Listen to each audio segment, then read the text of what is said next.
Hello बालक, हमारे previous video में हमने देखा था एसएम का केस सिनेरियो एमसीक्यूज को। Now in this video we are going to talk about the case scenario MCQs for financial management FM. बहुत वाइटल है, ये बहुत ही इंपॉर्टेंट है, बहुत ही टिपिकल क्वेश्चंस आपके एग्जामिनेशंस में आते हैं। तो हम कुछ क्वेश्चंस की प्रैक्टिस करने जा रहे हैं। हम ये सीखने जा रहे हैं कि इस तरह के क्वेश्चंस को हम केस सिनेरियो एमसीक्यूज को हम कैसे अटेम्प्ट करें। इसके लिए हम कुछ क्वेश्चंस को प्रैक्टिस करेंगे। साथ ही साथ आप एक पैटर्न को समझ पाओगे कि क्या प्रोसेस होना चाहिए when it comes to case scenario MCQs. तो हमारा प्रोसेस क्या होना चाहिए सॉल्यूशन का, right? So that what you are going to cover in this particular video and certainly you are going to solve lot of questions. So video को like करना मत भूलिएगा, चैनल को डेफिनेटली सब्सक्राइब कर लेना। चलिए हम स्टार्ट करने जा रहे हैं और इस वीडियो के डिस्क्रिप्शन में आपका ये नोट्स है, आप इसे डाउनलोड कर सकते हैं, राइट? और जो इसमें कुछ होमवर्क होगा आपके लिए, वीडियो के लास्ट में आप देखोगे उसे, उन होमवर्क को आपको खुद से सॉल्व करना है। अगर आप मुझसे आंसर शेयर करना चाहो तो आप कमेंट सेक्शन में कर सकते हो, राइट? लेकिन सॉल्व आपको जरूर करना है। बहुत जरूरी है कि आप जो क्वेश्चंस मैं आपको दे रहा हूँ आप उसकी एक बार जरूर प्रैक्टिस करो, correct? So we are going to start with the paper 6 है फाइनेंशियल मैनेजमेंट। हम किसकी बात कर रहे हैं? हम केस सिनेरियो बेस्ड एमसीक्यूज की बात कर रहे हैं, करेक्ट? चलो देखते हैं सबसे पहले क्वेश्चंस को। Question number 1, NV industries limited. सबसे पहले हमें क्या करना चाहिए, what we should at first, है ना? तो मैं आपको स्टेप्स भी साथ ही साथ समझाता चलता हूँ। सबसे पहले जब आपके सामने केस सिनेरियो आ रहा होता है ना, तो आपको क्या करना है, केस सिनेरियो को रीड करना है। और इसको रीड करते वक्त कोई जल्दबाजी मत करना। जल्दबाजी कहने का मतलब ऐसा होता है कि मान लो फर्स्ट पैराग्राफ में उसमें आपको कोई नंबर नहीं दिख रहा है, तो बहुत सारे बच्चे क्या करते हैं, ये सोचते हैं कि इसमें तो कोई डेटा ही नहीं है, तो इसको स्किप करो और दूसरे पैराग्राफ पे चले जाओ। ऐसा वो करते हैं, आपको नहीं करना है, बिल्कुल भी मत करना है ऐसा। तो केस सिनेरियो को आपको एक लाइन बाय लाइन पढ़ना है और आपको ये देखना है कि क्या क्या इंपॉर्टेंट इंफॉर्मेशन इसमें गिवन है। अब इस ड्यूरेशन में क्या हो सकता है, दो तरीके अपनाए जा सकते हैं। पहला तरीका ये हो सकता है कि आप केस सिनेरियो को पहले पढ़ो और फिर उसके बाद आप उससे डेटा एक्सट्रैक्ट करो, या फिर आप इसको पढ़ते वक्त ही डेटा एक्सट्रैक्ट कर लो इसके साथ। तो मेरा सलाह ये होगा कि जब आप पहली बार रीड कर रहे हो ना, तो रीड एंड एक्सट्रैक्ट डेटा, ये दोनों काम आपका साथ साथ होना चाहिए ताकि कम समय में आप काम को कर पाओगे। सो आपको क्या करना है, अपने केस सिनेरियो को रीड करना है, प्लस साथ ही साथ डेटा को एक्सट्रैक्ट कर लेना है। अब डेटा को एक्सट्रैक्ट क्यों करें, है ना? क्वेश्चन में तो गिवन है, तो मैं इसको एक्सट्रैक्ट क्यों करूं? अब इसका एक सिंपल सा रीजन मैं आपको बताता हूं। डेटा के एक्सट्रैक्शन का मतलब ये होता है कि while extracting data you will get the clarity. ये क्वेश्चन किस चीज की बात कर रहा है और इस पे जो एमसीक्यूज आने वाले हैं वो किस तरह के होंगे, एंड ऑफ कोर्स एरर्स नहीं होंगे। अगर आपने डेटा एक्सट्रैक्ट करके रखा है ना, तो आपसे एरर्स नहीं होगा कैलकुलेशंस को करने में। इसीलिए डेटा को एक्सट्रैक्ट करने का हैबिट हम में होना चाहिए। दो चीजों से, मैं फिर से रिपीट कर देता हूं आपको, दो चीजों में आपको हेल्प करता है। सबसे पहले आप ये समझ पाते हो कि केस का कॉन्टेक्स्ट क्या है और सोल्यूशन कर पाओगे आसानी से, सारा डेटा आपके सामने होगा। और दूसरा एक बहुत बड़ा बेनिफिट इसमें ये मिलेगा आपको कि गलतियां नहीं होंगी, क्योंकि ये एमसीक्यू बेस्ड है, तो गलतियां होने के चांसेस होते हैं, तो गलतियां नहीं होंगी अगर आपने एक्सट्रैक्ट किया हो तो। NV industry limited is a manufacturing industry which manages its accounts receivable internally by its sales and credit department. It supplies small article to different industries. The total sale ledger of the company stands at 200 lakhs, of which 80% is credit sale. तो total sale कितना है, 200 lakhs का है। तो हमने क्या किया, total sale ले लिया 200 lakhs का। Now what is the credit sale? Credit sale is 80% of total sale. तो 200 लाख का 80% मतलब 160 lakhs का हमारा क्रेडिट सेल है। तो हमने क्या किया, क्रेडिट सेल ले लिया 80% of sale. The company has a credit policy of 240 net 120। तो हमारा क्रेडिट पॉलिसी क्या है, 2/40 नेट 120। इसका मतलब क्या हुआ, इसका मतलब ये हुआ कि 14 डेज के अंदर अगर पेमेंट होता है तो 2% का डिस्काउंट होगा, अदरवाइज 120 डेज तक पेमेंट किया जा सकता है। You know it. Past experience of the company has been that on average out of total 50% of customers avail discount, and the balance of the receivables are collected on average in 120 days। यानी कि ये जो 2/40 का जो आपका discount जो आप offer कर रहे हो, ये 50% कस्टमर्स अवेल कर रहे हैं। तो 50% विद डिस्काउंट जाएगा, 50% विदाउट डिस्काउंट जाएगा। तो आपका जो क्रेडिट सेल है वो दो पार्ट में आपका स्प्लिट हो जाएगा, विद डिस्काउंट विदाउट डिस्काउंट। अगर हमने 160 लाख का क्रेडिट सेल कैलकुलेट किया था, इसका मतलब 80 लाख में वो क्या होने वाला है, डिवाइड होने वाला है। तो हमने क्या कहा, पास्ट ट्रेंड क्या है, 50% of customer avail discount, right? The finance controller estimated bad debt losses are around 1% of credit sale. So 1% of credit sale is going to be bad debt. तो बैड डेट हमने कर दिया 1% of credit sale. Credit sale 160 lakh से 160 लाख का 1% हमारा क्या हो सकता है, बैड डेट हो सकता है। With escalating cost associated with the in-house management of the debtors coupled with the need to unburden the management with the task so as to focus on sales promotion, the CFO is examining the possibility of outsourcing its factoring services for managing its receivable. Management ये सोच रहा है, इसका मतलब ये है कि management ये सोच रहा है कि रिसीवेबल में जो मेरा एनर्जी वेस्ट हो रहा है, ऐसा ना करके हम फैक्टरिंग सर्विसेज क्या कर ले, अवेल कर ले। फैक्टरिंग सर्विसेज के बारे में आप जानते हैं, उस कंडीशन में कंपनी क्या करती है, अपनी रिसीवेबल किसी फैक्टरिंग फर्म को बेच देती है। फैक्टरिंग फर्म का काम होता है उस रिसीवेबल को कलेक्ट करना, और फायदा ये होता है कि फैक्टरिंग फर्म क्या करता है, आपको अपफ्रंट पेमेंट कर देता है। उसके टर्म्स एंड कंडीशंस होते हैं, देखते हैं इसमें क्या है। Currently the firm spends about 2,40,000 per annum to administer its credit sale. तो जो आप सेल एडमिनिस्ट्रेशन का जो कॉस्ट है दैट इज 2,40,000, राइट। देखो, current cost to administer credit sale is 2,40,000, ये करंट कॉस्ट है। These are avoidable as a factoring firm is prepare to buy the firm's receivable.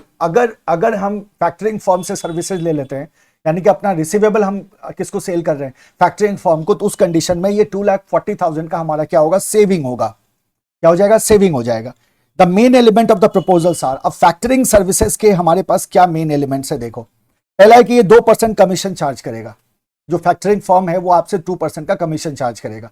तो कमीशन कितना है मेरे पास, 2% का कमीशन है। It will pay advance against receivable to the firm at an interest rate of 18% after withholding 10% as reserve. वो total amount का 10% reserve hold करेगा और आपको बाकी अमाउंट दे देगा 18% के इंटरेस्ट पे।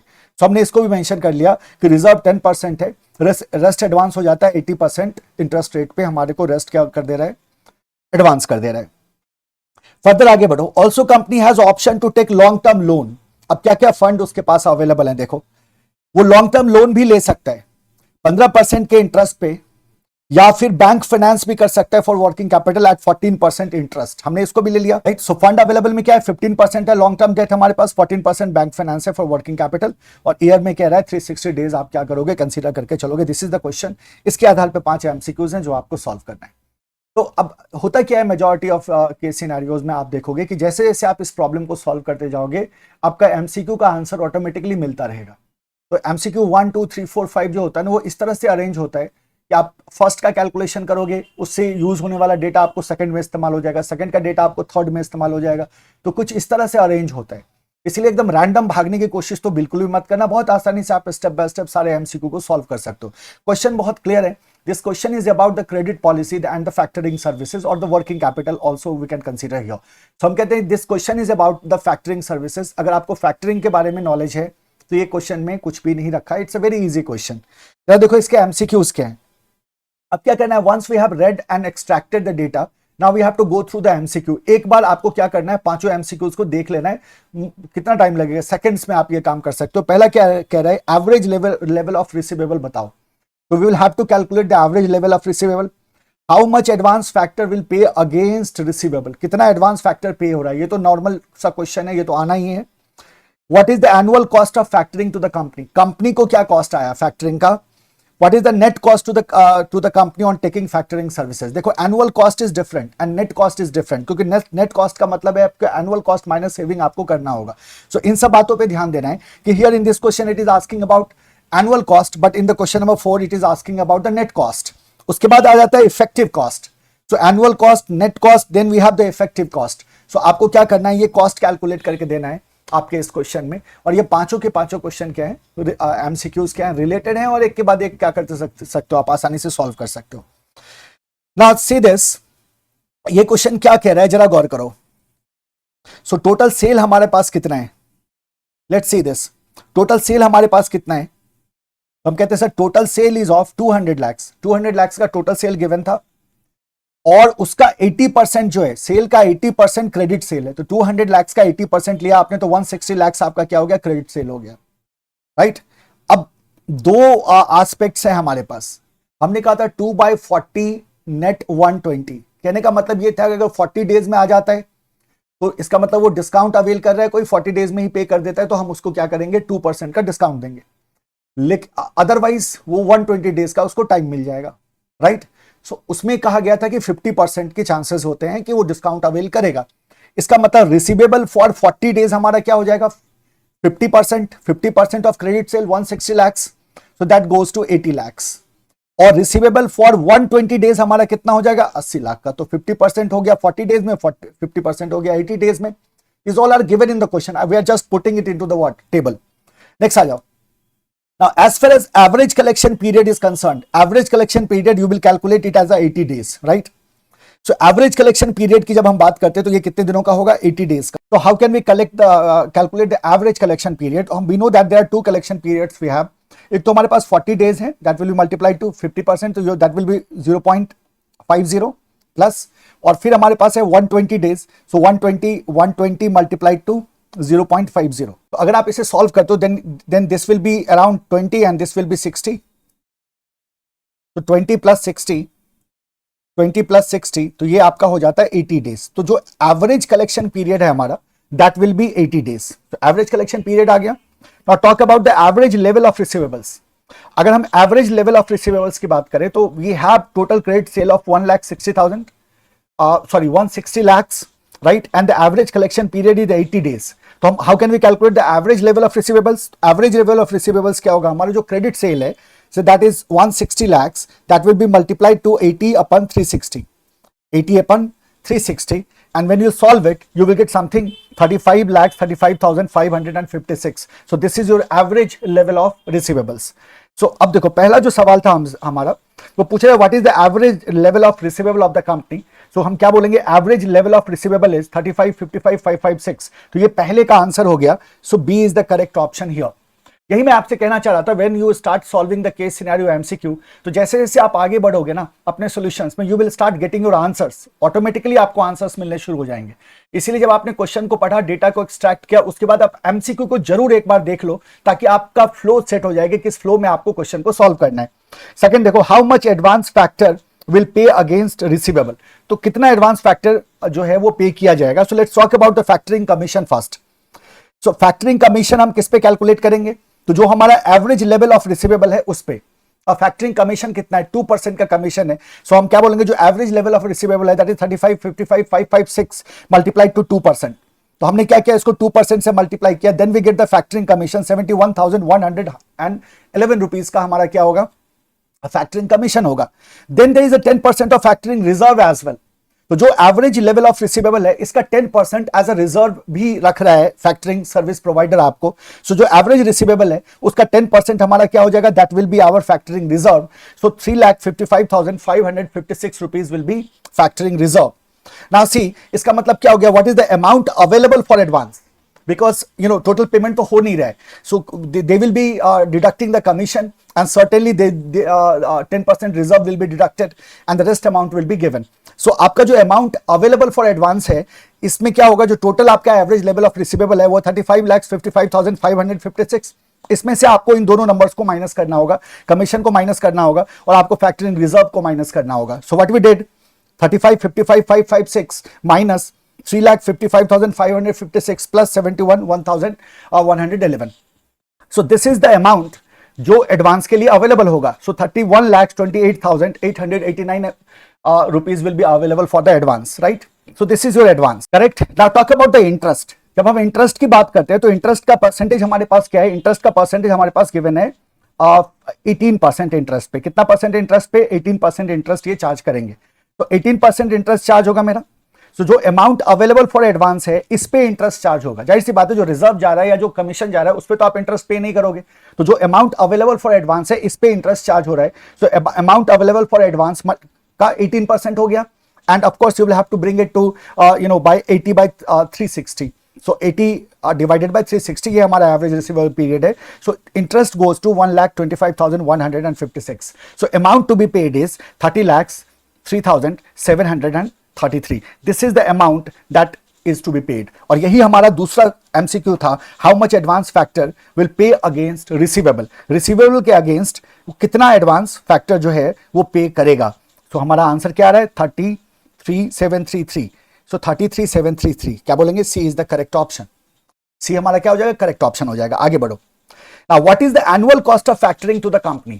तो ये तो बड़ा सिंपल सा है, जो डेटा अवेलेबल है उसी के आधार पे ये दोनों कैलकुलेशन हमारा बड़ी आसानी से हो गया. हमें कुछ नहीं करना है, बहुत सिंपल सी बात है कि 40 डेज में हमारा रिसीवेबल था, 120 डेज में रिसीवेबल था. एवरेज कलेक्शन पीरियड हमने कैलकुलेट किया. 40 multiplied to 50% plus 120 multiplied to 50%, we got the average collection period. Then we calculated the average level of receivable. हम जानते हैं कि हमारा 80 days का average collection period है 1 लाख और 160 lakhs का हमारा credit sale है, तो 160 multiplied to 80 divided by 360, we get the average level of receivable. Factoring commission 2% का था, तो जो एवरेज लेवल ऑफ रिसीवेबल है उस पे कमीशन जाएगा, और हमारा जो होल्डिंग था वो 10% का था, तो जो एवरेज लेवल ऑफ रिसीवेबल है उसी पे हमारा फैक्टरिंग रिजर्व जाएगा. इन दोनों को हमने क्या किया, टोटल अमाउंट से माइनस किया, टोटल रिसीवेबल से जो एवरेज रिसीवेबल था हमारा, तो we got something called as amount available for advance, and then we have the interest. तो जो अमाउंट अवेलेबल फॉर एडवांस है उसी पे इंटरेस्ट लगेगा. 18% से मल्टीप्लाई किया, 80 by 360 कर दिया, so we got the interest as well. So finally we get the advance to be paid, right.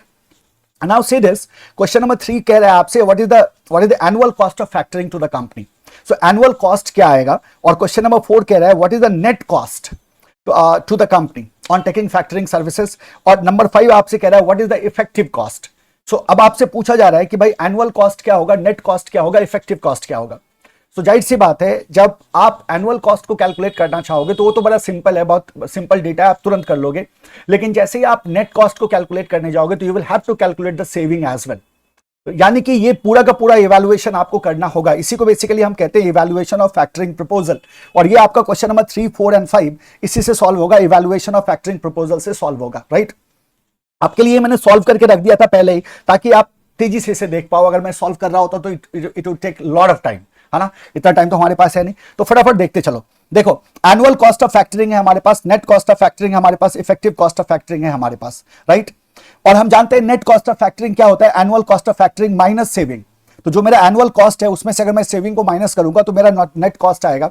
और जहां तक इफेक्टिव कॉस्ट का सवाल है तो net cost divided by advance to be paid. तो जो मेरा नेट कॉस्ट है उसको मैं एडवांस टू बी पेड से डिवाइड करेंगे, we will get our effective cost. So anyhow we have to reach to the net cost, and to reach to the net cost we have to calculate the saving, right. तो इसका मतलब हमें evaluation करना होगा factoring services का, जहां हमें cost calculate करना होगा, सेविंग कैलकुलेट करना होगा. और जैसे ही हमने इन दोनों को कैलकुलेट किया हमारा तीनों एमसीक्यू सॉल्व हो जाएगा. So let's start with the advance annual cost of factoring. Annual cost की जब हम बात करते हैं तो दो हमारे पास इंपॉर्टेंट यहां डेटा आइटम होगा. एक तो कमीशन है हमारे पास और एक है इंटरेस्ट. जहां तक कमीशन का सवाल है, सो कमीशन हम कितना दे रहे थे, 71,111 मल्टीप्लाई टू 360 by 80, राइट. So this is our commission. तो कमीशन कितना आ गया मेरे पास, 3,20,000 का हमारे पास कमीशन आ गया. इंटरेस्ट की अगर बात करें तो 1,25,156 का हमारा इंटरेस्ट था ना. इसको हम क्या करेंगे, ये सब आप कैलकुलेट कर चुके हो पहले. सो 1,25,156 इसको मल्टीप्लाई कर देंगे 360 by 80 से, then we get 5,63,200. So the total cost is 8,83,200. This is our annual cost of factoring. जब सेविंग की बात करते हैं तो सेविंग में हमें क्लियर कट हमने देखा कि एक तो हमारा admin cost straight away save होगा और बैड डेट अवॉइड होगा. 1% का बैड डेट भी हमारे पास था. ये दो हमारे को सेविंग में दिखाई देगा. सो एनुअल कॉस्ट सेव्ड है हमारा, डायरेक्ट स्ट्रेट अवे गिवन है 2,40,000 का हमारा क्या होगा, एनुअल कॉस्ट सेव्ड होगा. एंड बैड डेट की बात करते तो 1,60,000, that is 1% of 160 lakhs.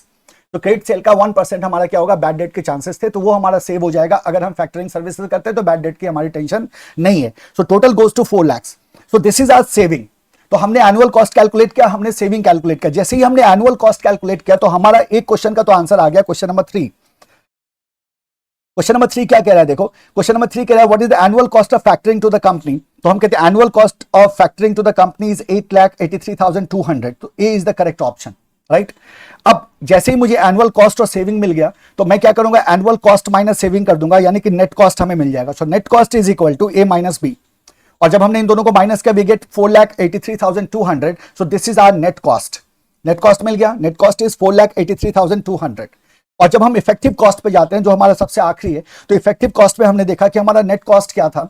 Net cost को हम डिवाइड कर देंगे हमारे टोटल रिसीवेबल से जो अवेलेबल फॉर एडवांस था. So advance to be paid, कितना एडवांस पे हो रहा है, तो 30,03,733. This is the advance to be paid. And what is the net cost is 4,83,200. तो हमने कहा 4,83,200 डिवाइडेड बाय 30,03,733 मल्टीप्लाई टू 100. तो 16.09% अप्रॉक्सीमेटली आपका वैल्यू आ रहा है किसका, इफेक्टिव कॉस्ट का. तो 16.09% आपका क्या हो जाएगा, आंसर हो जाएगा.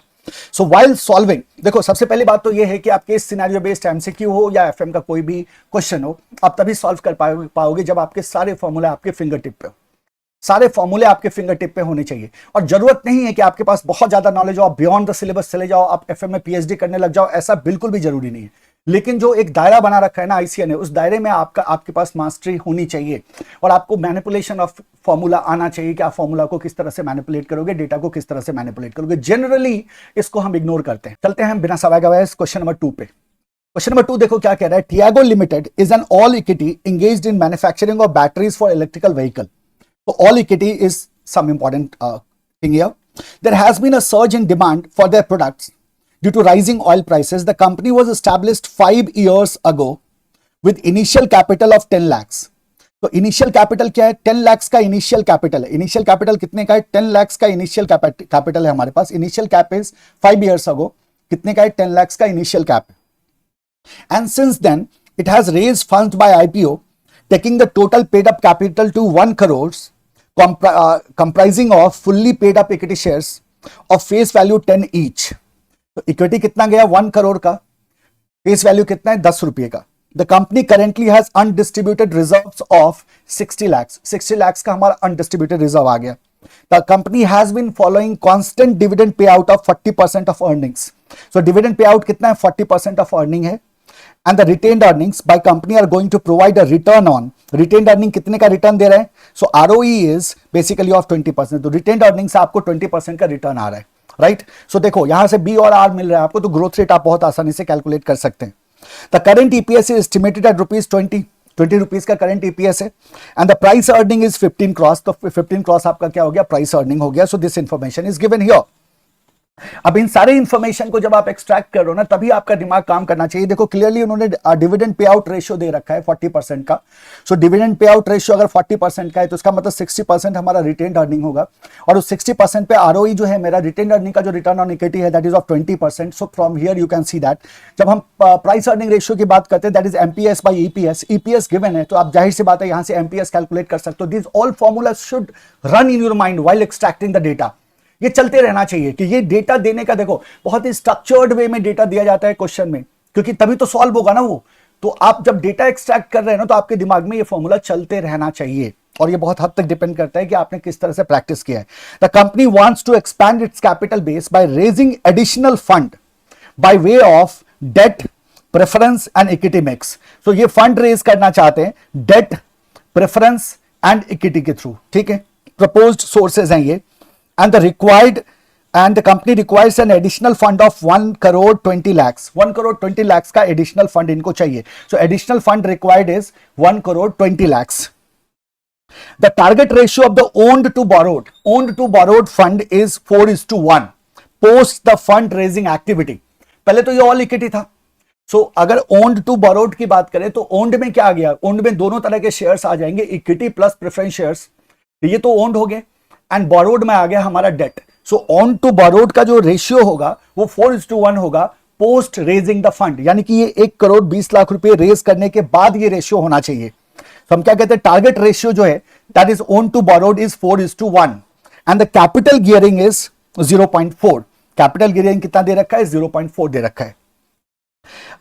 इनके पास डेट का ऑप्शन है। देखो the existing debt markets are under pressure due to ongoing RBI action on NPAs of the commercial bank. Due to challenges in raising the debt fund, the company will have to offer ₹100 face value debentures at an attractive yield of 9.5% and a coupon rate of 8% to the investor. And the issue expenses will amount to 4% of the proceed. Now here you have to be very, very, very careful, है ना। यहां किसी तरह की गलती आप नहीं कर सकते। देखो डेट जो है वो ₹100 का फेस वैल्यू है और अट्रैक्टिव यील्ड होना चाहिए। एक 9.5% का यील्ड बता रहे हैं ये, इसका कूपन रेट 8% का बता रहे हैं for the investors. Issue expense जो है that is of 4% proceeds.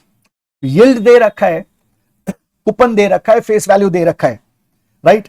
So what we से हियर, डेट का जो फेस वैल्यू है that is 100, yield is 9.5%, coupon is 8% and issue expenses जो है आपका वो 4% का आपका इशू एक्सपेंसेस है। इशू एक्सपेंसेस इज ऑफ 4%, ठीक है। 4% of what? 4% of issue price, 4% of the proceeds. Very good, आगे बढ़ो। प्रेफरेंस शेयर का गिवन है data. The preference share will have a face value of 1000 each and offering a dividend rate of 10%. इसको हम क्या करेंगे, यहां हम केयरफुल रहेंगे. सो व्हाइल रीडिंग केस आपको वो भी दिखेगा कि कहां कहां प्रॉब्लम्स हैं. देखो फेस वैल्यू गिवन है डिबेंचर का और यील्ड गिवन है 9.5% का, तो आप you have to be careful here. Preference share में रुपीज 1000 का आपका फेस वैल्यू है, डिविडेंड रेट है 10% का, इशू होता है 5% के प्रीमियम पे और रिडीम होगा 10% के प्रीमियम पे, लाइफ है 10 इयर्स का. सो this is about the preference share. Preference share में हमारे पास क्या क्या है, 1000 है, 10% है और 10% पे रिडीम होगा, इशू भी प्रीमियम पे हो रहा है 5% के और लाइफ जो है वो 10 इयर्स का है. और then there is the investment proposal.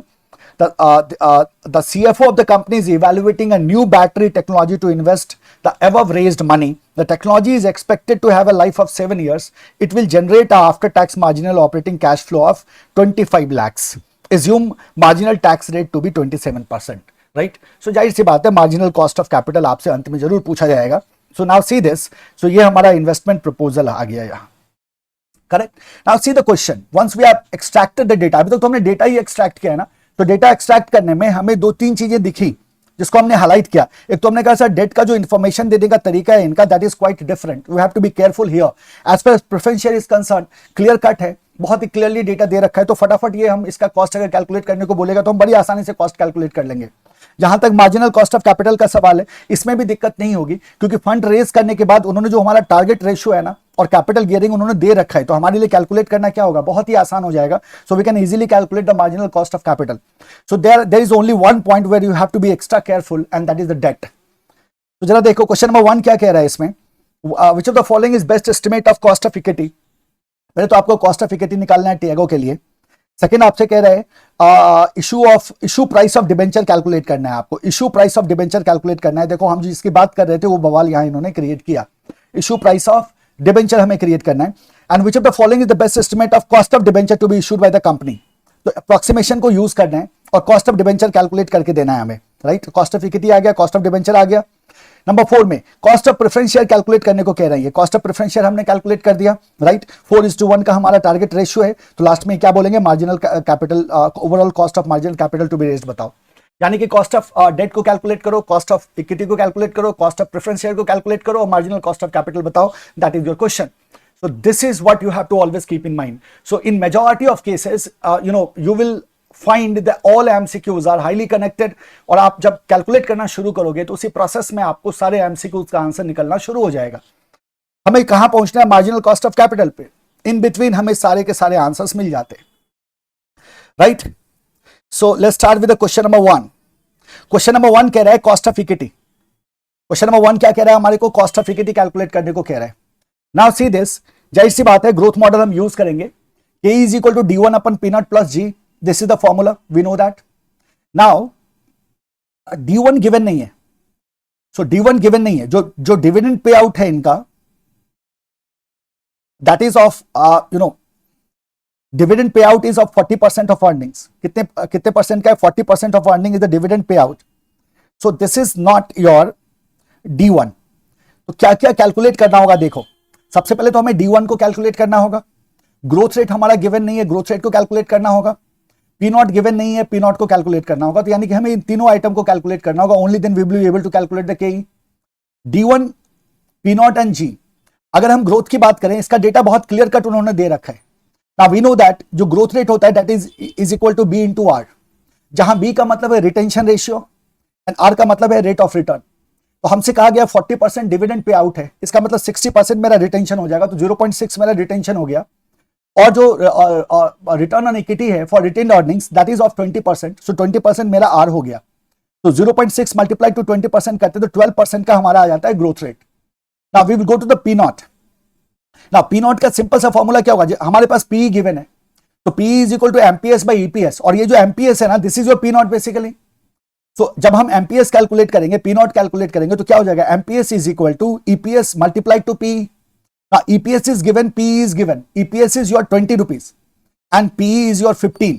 तो 20 multiplied to 15 you get the 300. Correct, आगे बढ़ो. सो अब P नॉट हमारे पास आ गया. जब D नॉट की बात करते हैं तो D nought is equal to क्या हो जाएगा, ₹8. 40% का हमारा डिविडेंड पे आउट है. ₹20 का मेरा क्या है, ईपीएस है। So 20 multiply to 40 is equal to ₹8 का हमारा क्या हो जाएगा, डीपीएस हो जाएगा, डिविडेंड पर शेयर हो जाएगा। तो that is our D naught. तो D naught is equal to EPS multiply to dividend pay out. सीधा सा फॉर्मूला है, बहुत सिंपल सा फॉर्मूला है, आप सब जानते हैं इसको बहुत अच्छी तरह से। तो डी नॉट हमारा कितना आ गया, ₹8। तो अब हमने क्या कहा, K E is equal to D nought that is 8 into 1 plus G that is your 12% divided by P naught that is your 300 plus G 0.12, so it will give you 14.99%. This is your answer. So आपका जो शुरू का जो data था वही data basically क्या हो रहा है, मैनिपुलेट हो रहा है केई को कैलकुलेट करने में। बहुत ही क्लियर डेटा था, तो कहीं कुछ प्रॉब्लम आपको नहीं होनी चाहिए। So 12.99% is our answer, 14.99%, not 12.99%। Answer is 14.99%, 14.99% is your answer. Second कह रहा है What is the which of the following is the most accurate measure of issue price of debenture? हमें क्या करना है, इशू प्राइस ऑफ डिबेंचर को calculate करके देना है। और हमने कहा था यहां हमें कॉशन लेना है क्योंकि यील्ड गिवन है, और अगर यील्ड गिवन है तो हमें करना क्या होगा, we have to exclude the issue expenses. अब यहां गलती क्या हो सकती है कि आप सिंपली इशू एक्सपेंसेस को माइनस कर सकते हो आपके फेस वैल्यू से, और यही गलती हो जाएगी। यील्ड गिवन है, सो आपको इशू एक्सपेंसेस को क्या करना होगा, आपको एक्सक्लूड करना होगा, क्योंकि आपसे इशू प्राइस पूछा गया ना। तो as this price will be before issue expenses, ये प्राइस आपका इशू एक्सपेंसेस के पहले का है, तो आपको इशू एक्सपेंसेस को एक्सक्लूड करना होगा अपने कैलकुलेशंस में। And that is why your issue price will be the present value of future cash flow discounted eight yield. तो यील्ड पे हम प्रेजेंट और फ्यूचर कैश फ्लो को क्या करेंगे, डिस्काउंट करेंगे to find the present value, and that will be my issue price. This is something where you have to be very very very careful, ध्यान से समझ के रखना। तो मेरा जो इशू प्राइस है वो क्या हो जाएगा, तो ₹8 का मेरा क्या है, 8% था ना, तो ₹8 का मेरा क्या हो गया, इंटरेस्ट हो गया। So that will be multiplied to present value annuity factor 9.5% yield पे, 10 ईयर का लाइफ है, and there is ₹100 will be your redemption value. यही दो वैल्यू है, यही दो कैश फ्लो है। So ₹100 will be your redemption value, so that will be multiplied to present value factor 9.5% 10 years के लिए। So this will give you something around 90.58। तो ये 90.58 आपका इशू प्राइस है। अब इस बात को हमें ध्यान रखना है, और ये कैलकुलेशन में आपको एक्स्ट्रा केयरफुल रहने की जरूरत है। तो हमारा आंसर क्या हो जाएगा, 90.58। So this is our answer for question number 2, 90.58। ये आया था ना, हाँ यही आया था। क्वेश्चन नंबर 3 क्या कह रहा है, देखो, calculate the cost of preference share ना। क्वेश्चन नंबर 3 कह रहा है which of the following is best estimate of cost of debenture to be issued by the company, use approximation method। अब देखो यहां आपने इशू प्राइस को कैलकुलेट किया है, आपका इशू प्राइस ₹100 नहीं है, ना ही 100 में से आप 4% को माइनस कर दो, वो भी नहीं कर सकते आप। देखो कितने का इशू एक्सपेंस था, 4% का, तो हम ऐसा नहीं कर सकते कि 100 में से 4% को माइनस कर दे, वी कांट डू दैट, क्योंकि हमने कैलकुलेट किया कि जो इशू प्राइस है मेरा दैट इज 90.58। इशू प्राइस कितना हमने कैलकुलेट किया है, 90.58, और इशू प्राइस में से मेरा इशू एक्सपेंस क्या होता है, माइनस होता है। तो जब मैं अप्रोक्सीमेशन मेथड यूज करूंगा तो हमारा क्या होता है formula, KD is equal to interest 1 minus T RV minus NP divided by N divided by RV plus NP by 2, right. So this is our approximation formula. अब यहां नेट प्रोसीड क्या होता है, तो issue price minus issue expenses.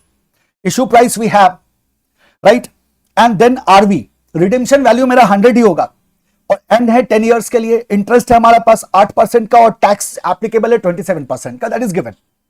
So KD is equal to 8 1 minus 0.27, ये tax आ गया 1 minus T, plus 100 का redemption है आरवी माइनस 86.96, ये मेरा है नेट प्रोसीड।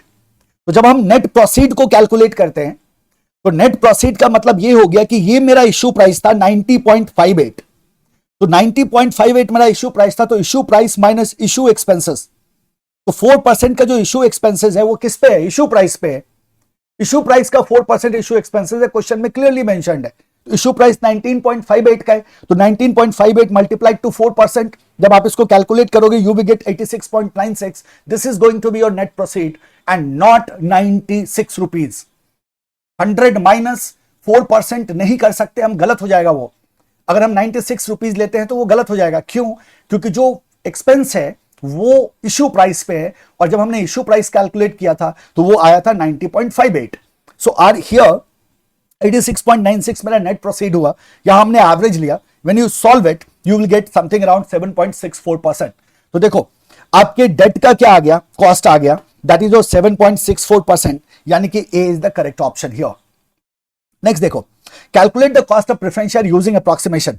प्रेफरेंस शेयर में हमारे पास कुछ भी ग्लिच नहीं है, तो KP is equal to PD plus RV minus NP by N, RV plus NP by 2। We know that PD में टैक्स का कोई झंझट होता नहीं है, इज इक्वल टू मेरा डिविडेंड कितने का है भाई, 100 का, 100 प्लस 1100 का मेरा क्या हो जाएगा, रिडीम्शन वैल्यू हो जाएगा। 10% प्रीमियम पे हम रिडीम करते थे, 1000 का हमारा प्राइस था, तो और 10% पीडी था, तो 1000 का 10% 100 रुपीज का मेरा डिविडेंड बन गया, प्लस 10% पे प्रीमियम पे रिडीम होता था, तो 1000 प्लस 1000 का 10% तो 1100 बन गया। और जब इश्यू हुआ था तो 5% के प्रीमियम पे, तो 1000 का 5% हमने लिया तो 1050 हो गया यहां। So we solved it, we got something around 9.77%। This is our cost of preference share. So cost of preference share आ गया 9.77%। So B is the correct option. अब हमसे कह रहे हैं कि मार्जिनल कॉस्ट ऑफ कैपिटल बताओ। अब लुक, इससे पहले कि हम मार्जिनल कॉस्ट को कैलकुलेट करें, यहां आपका कैलकुलेशन मैंने दे रखा है आपको। 10% प्रीमियम पे था तो 1100 हो गया, और 5% प्रीमियम पे इशू हुआ तो 1050 का हमारा नेट प्रोसीड हो गया। Now we have to calculate the marginal cost of capital. We know marginal cost of capital मतलब होता है फॉर एवरी रुपीज जो एडिशनल हम रेज कर रहे हैं, है ना, that cost we have to calculate. तो एडिशनल फंड हम कितना रेज कर रहे हैं, एडिशनल फंड हम रेज कर रहे हैं 1,20,000 का, नहीं 1,20,000 का, 1,20 लाख का। तो एडिशनल फंड कितने का है, 1,20 लाख का हमारे पास एडिशनल फंड है। एडिशनल फंड कितने का है, 1,20 लाख का, that is our additional fund. और कहां से क्या सोर्सेज होंगे हमारे पास, तो डेट, प्रेफरेंस और इक्विटी, तीनों सोर्सेज को हम यूज कर रहे थे, तीनों से हम इस फंड को रेज करने जा रहे हैं 1,20 लाख को, राइट। तो देखो जरा एडिशनल फंड को ध्यान से देखो। अगर मैं इक्विटी की बात करूं तो हमारे पास एग्जिस्टिंग इक्विटी कितना है, सो हम कहते हैं sir existing equity is 1,60,000, 1,60 lakh, sorry. So 1,60 lakh जो है हमारा, that is our existing equity, correct. Preference share की बात करें तो एग्जिस्टिंग में हमारे पास कोई प्रेफरेंस शेयर नहीं है। डेट की बात करें तो एग्जिस्टिंग में हमारे पास कोई डेट नहीं है, करेक्ट। अब चलो, कैपिटल गियरिंग रेशियो दे रखा है 0.4 क्रॉस, एंड टारगेट रेशियो जो है आपका सोर्सेस का, मतलब ओन्ड इज टू बोरोड का, दैट इज 4:1। मतलब ये हुआ कि जो preference share plus debenture by equity है, that is going to be 0.4। सो इसका मतलब क्या हुआ, अगर मैं टोटल फंड में से इक्विटी को माइनस कर दूं, अगर टोटल फंड में से मैंने इक्विटी को माइनस कर दिया तो हमें क्या मिल जाएगा, तो हमें मिल जाएगा टोटल फंड से अगर हमने इक्विटी को माइनस कर दिया तो हमें मिल जाएगा debt, right, and preference share. तो हमने यहां ऊपर में क्या लिख दिया, total fund minus equity divided by equity, that is 0.4। इसको सॉल्व करो, total fund minus equity is equal to 0.4 equity. Further solve करो, total fund is equal to 0.4 equity plus equity, तो ये कितना हो गया, 1.4 इक्विटी हो गया। So is equal to 1.4 equity. अब यहां से अगर मैं इक्विटी को कैलकुलेट करूं, so that goes to 2,80 lakh is equal to 1.4 equity. So equity is equal to क्या हो जाएगा, 2,80 lakh divided by 1.4। So this is your 2 crore. तो जो टोटल इक्विटी है आपका, टोटल इक्विटी आपका 2 करोड़ का बनता है। यानी कि जब मैंने देखा कि टोटल इक्विटी मेरा कितने का बन रहा है, 2 करोड़ का बन रहा है, एग्जिस्टिंग मेरे पास 1,60 लाख का है, तो अब हमें पता चल जाएगा कि मुझे एडिशनल फंड इक्विटी से कितना रेज करना है। सो एडिशनल फंड हमें रेज करना है कितना, 40 लाख का, राइट। तो हमने क्या किया, टोटल कैलकुलेट कर लिया, और एग्जिस्टिंग हमारे पास है तो हमने एडिशनल को एस्टिमेट कर लिया अकॉर्डिंगली। सो 40 लाख का हमारा क्या होगा, एडिशनल होगा। 24 लाख का हमारा एडिशनल होगा प्रेफरेंस शेयर, एंड डेट होगा हमारा 56 लाख का। इसको जब टोटल करेंगे तो ये आना चाहिए 1,20 लाख। जो टोटल फंड हमारा एडिशनल फंड रिक्वायर्ड है, तो 1,20 लाख का हमारा क्या हो गया, एडिशनल फंड रेज हो गया। सो 40 लाख, 24 लाख, 56 लाख, और आपने कॉस्ट ऑलरेडी कैलकुलेट करके रखा हुआ है। So calculation of marginal cost of capital में क्या लेते हैं, सोर्स ले लेते हैं, अमाउंट ले लेते हैं, वेट ले लेते हैं, कॉस्ट ले लेते हैं, मल्टीप्लाई कर देते हैं, एमसीसी मिल जाता है हमें। सेम प्रोसेस जो WACC में आप यूज करते हो। सो इक्विटी है हमारे पास कितने का, 40 लाख का, प्रेफरेंस शेयर है 24 लाख का, डेट है हमारे पास 56 लाख का। तो total goes to what, 1,20 lakh. Weight निकालो तो 0.333, 0.2 और 0.466 आपका वेट आ रहा है। कॉस्ट आपने ऑलरेडी कैलकुलेट किया हुआ है, कॉस्ट को डाल दो 14.99%, 9.77% and 7.64%। This is the cost given already, you have calculated in previous MCQ. यहां से आप क्या कर सकते हैं, एमसीसी कैलकुलेट करते हैं, ये आ रहा है 0.105, इसका मतलब 10.50% आपका क्या होगा, आंसर होगा। अब जब आप यहां जब आते हो ऑप्शंस पे, तो आपका जो आंसर आ रहा है दैट इज 10.50%, और किसी भी ऑप्शन में 10.50% नहीं है, लेकिन जो आपका क्लोजेस्ट ऑप्शन है वो है 10.52%। ये इसके वजह से ये डिफरेंस आता है, ये जो हमने राउंड ऑफ किया है that might be different from जिसने भी क्वेश्चन को डिजाइन किया है, बट राउंड ऑफ से बहुत ज्यादा फर्क नहीं पड़ता, बहुत ही क्लोज वैल्यू में आप जाओगे, बहुत ज्यादा का डिफरेंस नहीं होना चाहिए। डेसिमल के बाद दूसरे तीसरे नंबर में थोड़ा बहुत का फर्क होता है, राइट, सो उतना चलेगा। 10.52% हमारा क्या हो जाएगा, आंसर हो जाएगा। सो जो क्लोजेस्ट ऑप्शन है हमारे लिए that is option number A, right. So this is your question number 3। Now let's go to question number 2। Now let's go to question number 3। जब कभी भी किसी भी क्वेश्चन में आपको 2 कंपनी का डेटा गिवन हो, तो भी आपको थोड़ा सा क्या करना है, प्रिकॉशन लेना है कि आप उलट पुलट कैलकुलेशन ना करो, right, that is quite possible. तो क्वेश्चंस में ऐसा हो सकता है कि स्पेसिफिकली कंपनी के बारे में आपसे इंफॉर्मेशन मांगी जाए, तो अकॉर्डिंगली आपको आंसर करना है। इसमें ऐसा ही कुछ दिखेगा आपको, KBL has completed 35 years of operations in India. It has many subsidiary and associate companies, more than 100 countries. KBL business include home and personal care, foods and beverages, and industrial agriculture and other products. Multiple vertical में it is one of the largest producers of soaps and detergents in India. The company has grown organically as well as through acquisitions. Over the years, the company has built a diverse portfolio of powerful brands, some being household names. यहाँ तक कोई आपको खास information नहीं मिल रही. It is planning to acquire, so this is a case of acquisition, one of its competitors named Prestige Limited. तो एक हो गया KBL, एक हो गया Prestige. So KBL is planning to acquire the Prestige, which would enhance the growth of the KBL. The consideration amount, the acquisition amount will be 1.5 crores of its average market capitalization. यानी कि जब consideration amount है इस particular acquisition के लिए, वो market cap का 1.5 cross है। Prestige limited has 1,30,000 outstanding equity shares and its shares were traded at an average market price of rupees 45. So 1,30,000 outstanding equity है, 45 इसका जो है वो एवरेज मार्केट प्राइस है। So 1,30,000 multiply to 40 multiply to 15, क्या मिल जाएगा हमें, कंसिडरेशन अमाउंट मिल जाएगा on the valuation date. The consideration amount will be paid equally in 5 years। अब ये जो अमाउंट आपका बनेगा 1,30,000 मल्टीप्लाई टू 40 मल्टीप्लाई टू 1.5, ये 5 साल में पे होना है। Where the first installment is to be paid immediately, तो पहला इंस्टॉलमेंट आपको इमीडिएटली पे करना है, राइट। सो इमीडिएटली पे करने का मतलब क्या हुआ कि at the end of the year की बात नहीं कर रहे हैं हम, जैसे ही डील फाइनल हुआ इमीडिएटली आपको पहला इंस्टॉलमेंट पे करना है। And Prestige limited has a KO, जो इसका ओवरऑल कॉस्ट ऑफ कैपिटल है that is of 15%। So this is the data about Prestige limited, right. क्या कह रहे हैं, एक्विजिशन अमाउंट क्या हो गया, 1.5 of market cap, outstanding shares 1,30,000, average market price per share is 45. So acquisition amount paid equally in 5 years, first installment immediately, and KO है 15%। ये vital data है और यही डेटा चाहिए हमें, इसी से हमारे क्वेश्चन सॉल्व हो जाएंगे। KBL की बात करो, KBL will raise the fund required, जो अमाउंट चाहिए एक्विजिशन के लिए उसको ये रेज करेंगे through debt and equity in the ratio of 30:70। तो डेट इक्विटी से रेज करेंगे फंड को, रेशियो क्या होगा 30:70, debt by equity is equal to 30/70। The company required the cost of capital estimates for evaluating its acquisition, investment of decision and the performance of its businesses. KBL share price has grown from 150 to 301 in 5 years and it will continue to grow at the same rate। देखो तो growth model से KE calculate होगा, that is very clear. क्या कह रहा है, 150 से 301 गया KBL का शेयर 5 साल में, और यही रेट जो है वो कंटिन्यू रहने वाला है। KBL pays dividend regularly. The company has recently paid a dividend of ₹8. Recently paid, इसका मतलब ये D नॉट है। For the calculation of equity, an average of 52 weeks high market price in the last 5 years is to be considered, which is as follows। तो 5 साल का 52 weeks high जो है वो आपका गिवन है ना। तो 185 है ईयर 1 में, 210 है, 252 है, 325 है और 280 है. This is given. इसका एवरेज आपको लेना होगा. KE calculated as per growth model holds a weight of 0.6.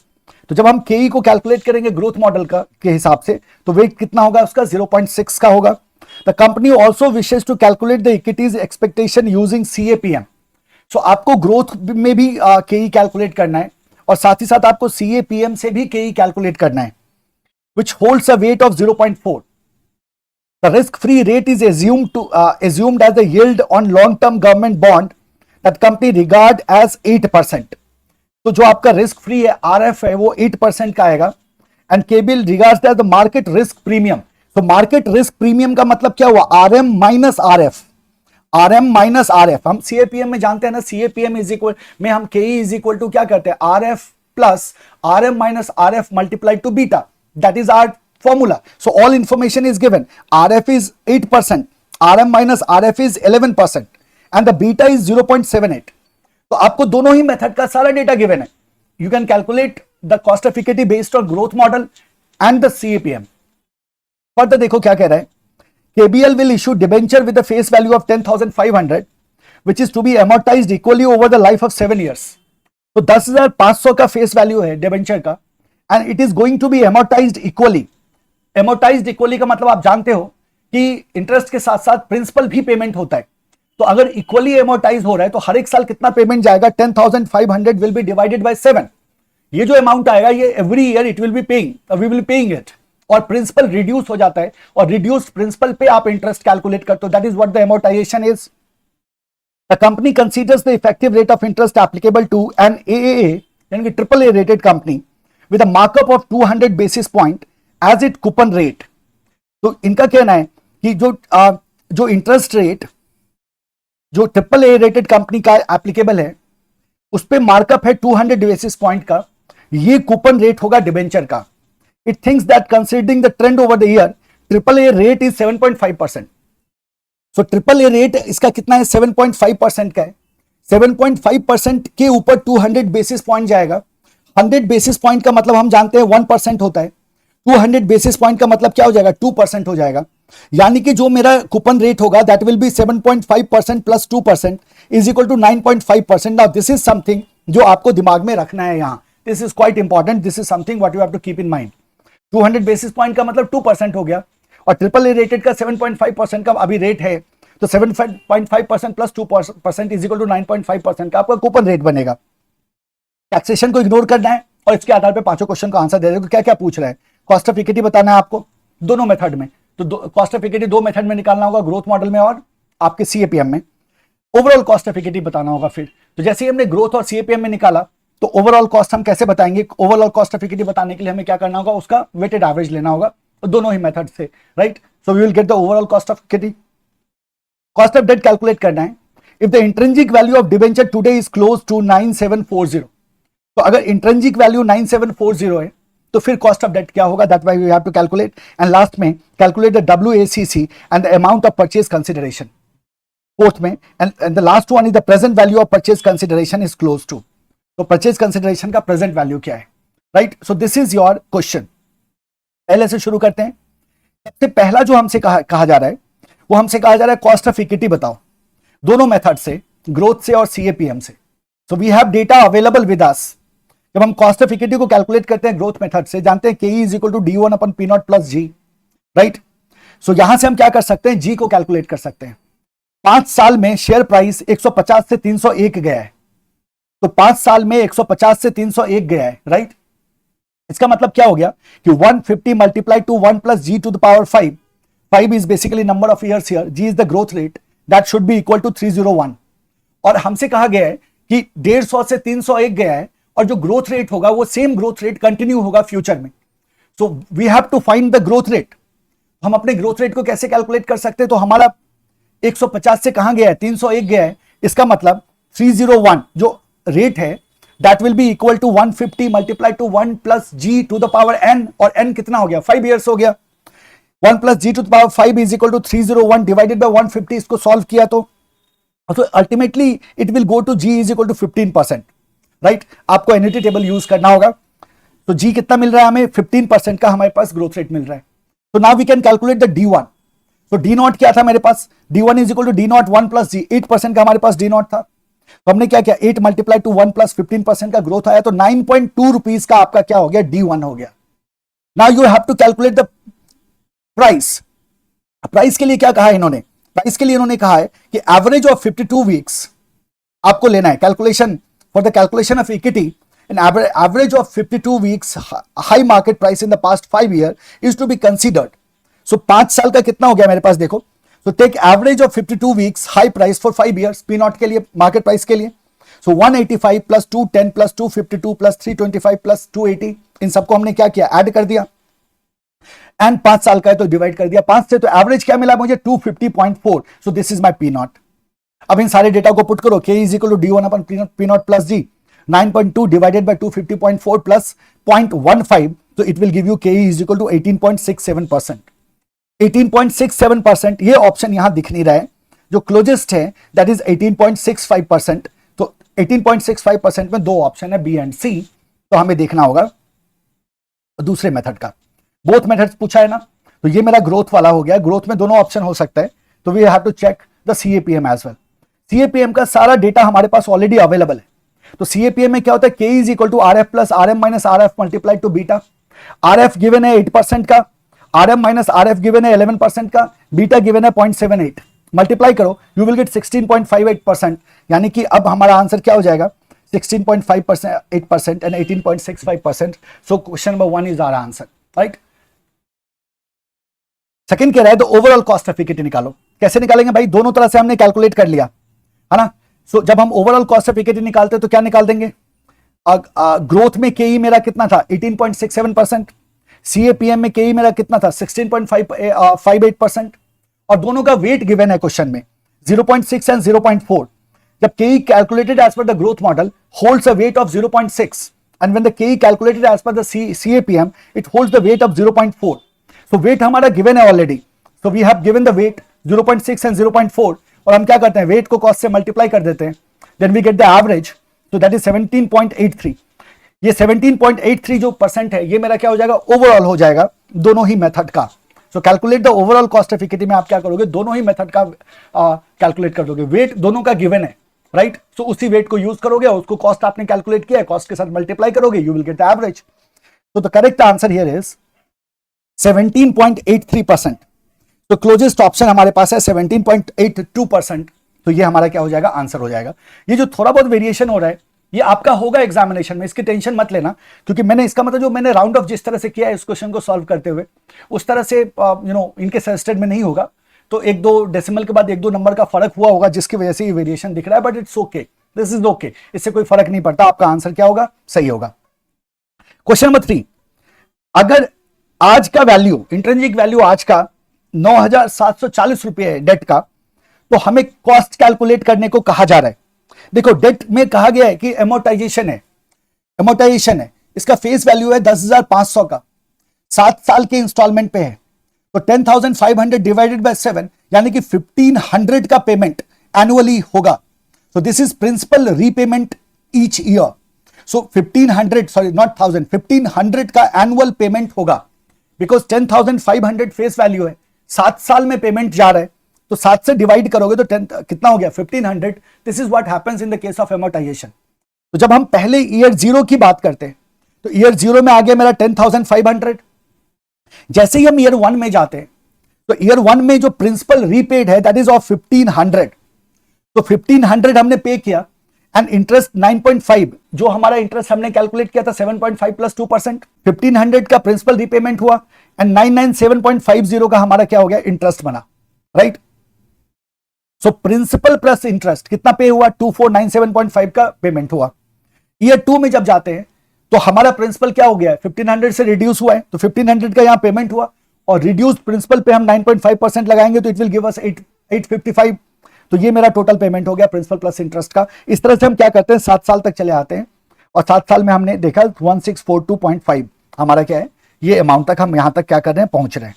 Now see this, to use interpolation formula find NPV at 2 rates 10% and 15%. so these are our cash flow. ये सब क्या हो गया हमारे पास, कैश फ्लो हो गया. now see this, so we have 10,500 and these are our cash flows.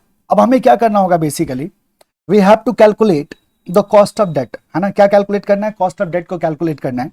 तो here you will have to use the interpolation. आपको क्या करना होगा, इंटरपोलेशन का यूज करना होगा। और इंटरपोलेशन का यूज करने का मतलब ये हुआ कि आपको वो रेट फाइंड आउट करना होगा जिस रेट पे आउटफ्लो इनफ्लो बराबर हो जाए, राइट। तो दैट इज योर IRR। तो technically you have to calculate your IRR और वही आपका क्या हो जाएगा, आपका कॉस्ट ऑफ डेट हो जाएगा। तो इंटरपोलेशन को कैसे फॉर्मूला हम कैलकुलेट करें, तो जाहिर सी बात है we have to calculate NPV at two rates, right, and then we can apply the interpolation. हम क्या कर सकते हैं, now to use interpolation formula, find NPV at two rates 10% and 15%। तो 10% एंड 15% पे हम क्या करेंगे, एनपीवी कैलकुलेट कर लेते हैं। तो ये हमारे क्या हो गया, ईयर 1 का फ्लो है 2497.5, ईयर 2 का है 2355 एंड सो ऑन। तो ये सातों साल के फ्लो आ गए हमारे, जो हमने अभी अभी ऊपर कैलकुलेट किए हैं। ये कैलकुलेट हमें अलग से क्यों करना पड़ा, क्योंकि ये अमोर्टाइजेशन का केस है और हम जानते हैं जो इंटरेस्ट कैलकुलेट होता है वो रिड्यूस प्रिंसिपल पे कैलकुलेट होता है, and that is why the amount will be different. तो this is your cash flow. 10% पे हमने कैलकुलेट किया, तो इसका जो पीवी आया, तो हमारे ये डिस्काउंटिंग फैक्टर्स हो गए सातों साल के, और क्या करते हैं, cash flow multiplied to the discounting factor, so that gives us the PV. ये हमारे पीवी आ गए सातों साल के। इनको टोटल किया तो इट गिव्स अस 10,337.18। और जब 15% पे हमने इसको किया तो हमारे पास आ गया 0.870, 0.756। ये हमारे पास 7 साल के क्या आ गए, 7 साल के हमारे पास डिस्काउंटिंग फैक्टर आ गए। These discounting factors will be multiplied to your cash flow. जब हमने इसको कैश फ्लो से मल्टीप्लाई किया, we get the PV at 15%। तो ये हमारा पीवी आ रहा है total 8939.75। Now see this, what is the current intrinsic value, that is 9740। तो हमारा ये क्या है, current intrinsic value. So intrinsic value is 9740, intrinsic value is 9740। तो हमने क्या किया, 10337.18 माइनस 9740 किया, so we get a positive NPV of 597.18। और यहां क्या मिल गया मुझे, एक नेगेटिव एनपीवी मिला है 800.25। तो यहां आपको 10% पे आपको क्या मिल रहा है, पॉजिटिव, 15% पे आपको क्या मिल रहा है, नेगेटिव एनपीवी मिल रहा है। तो you have the positive and negative NPV. तो अब हम क्या कर सकते हैं, we can easily use the interpolation formula. और हम जानते हैं इंटरपोलेशन फॉर्मूला क्या होता है, so that is lower rate plus NPV at lower rate divided by NPV at lower rate minus NPV at higher rate multiply to higher rate minus lower rate, right. So this is our formula. इस formula पे value को put करो and you will get an answer that is 12.13%।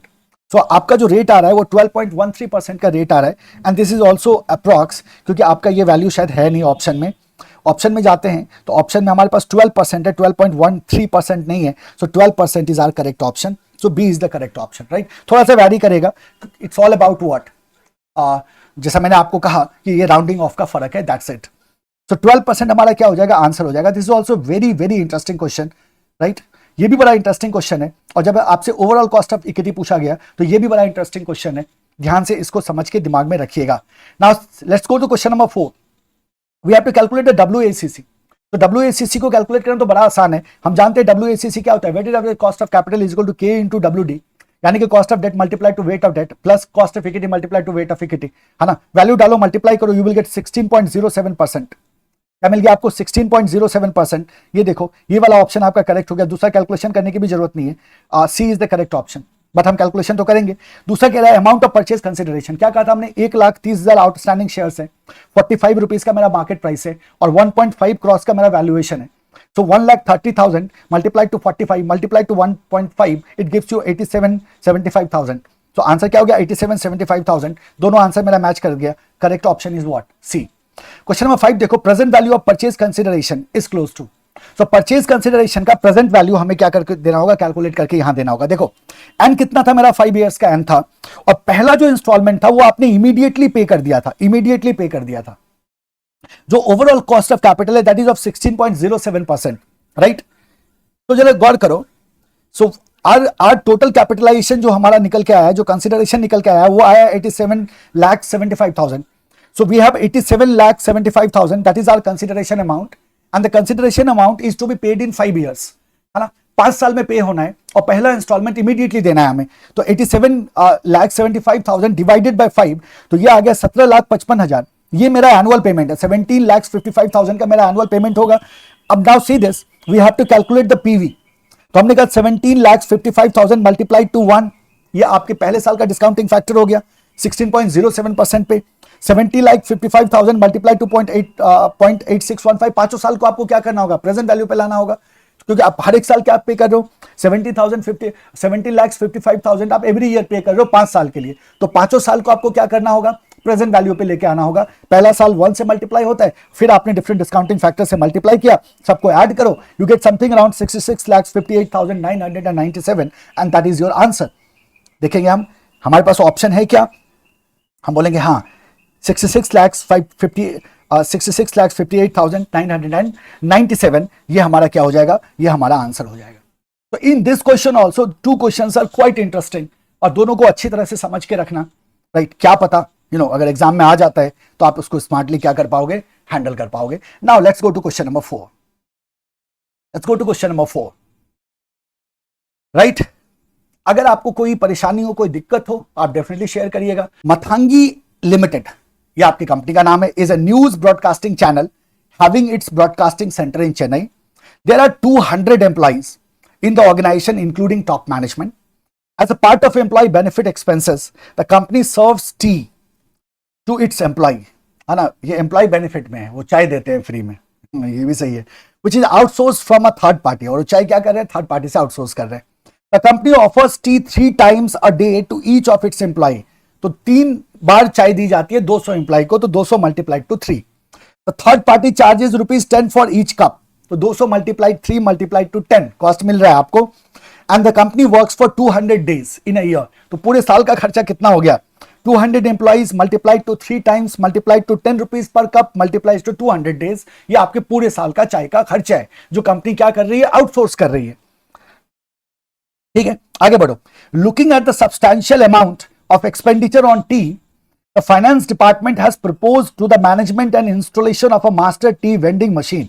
अब ये कहते हैं भाई बहुत खर्चा है, तो हम ऐसा करते हैं खुद का एक टी वेंडिंग मशीन लगा देते हैं।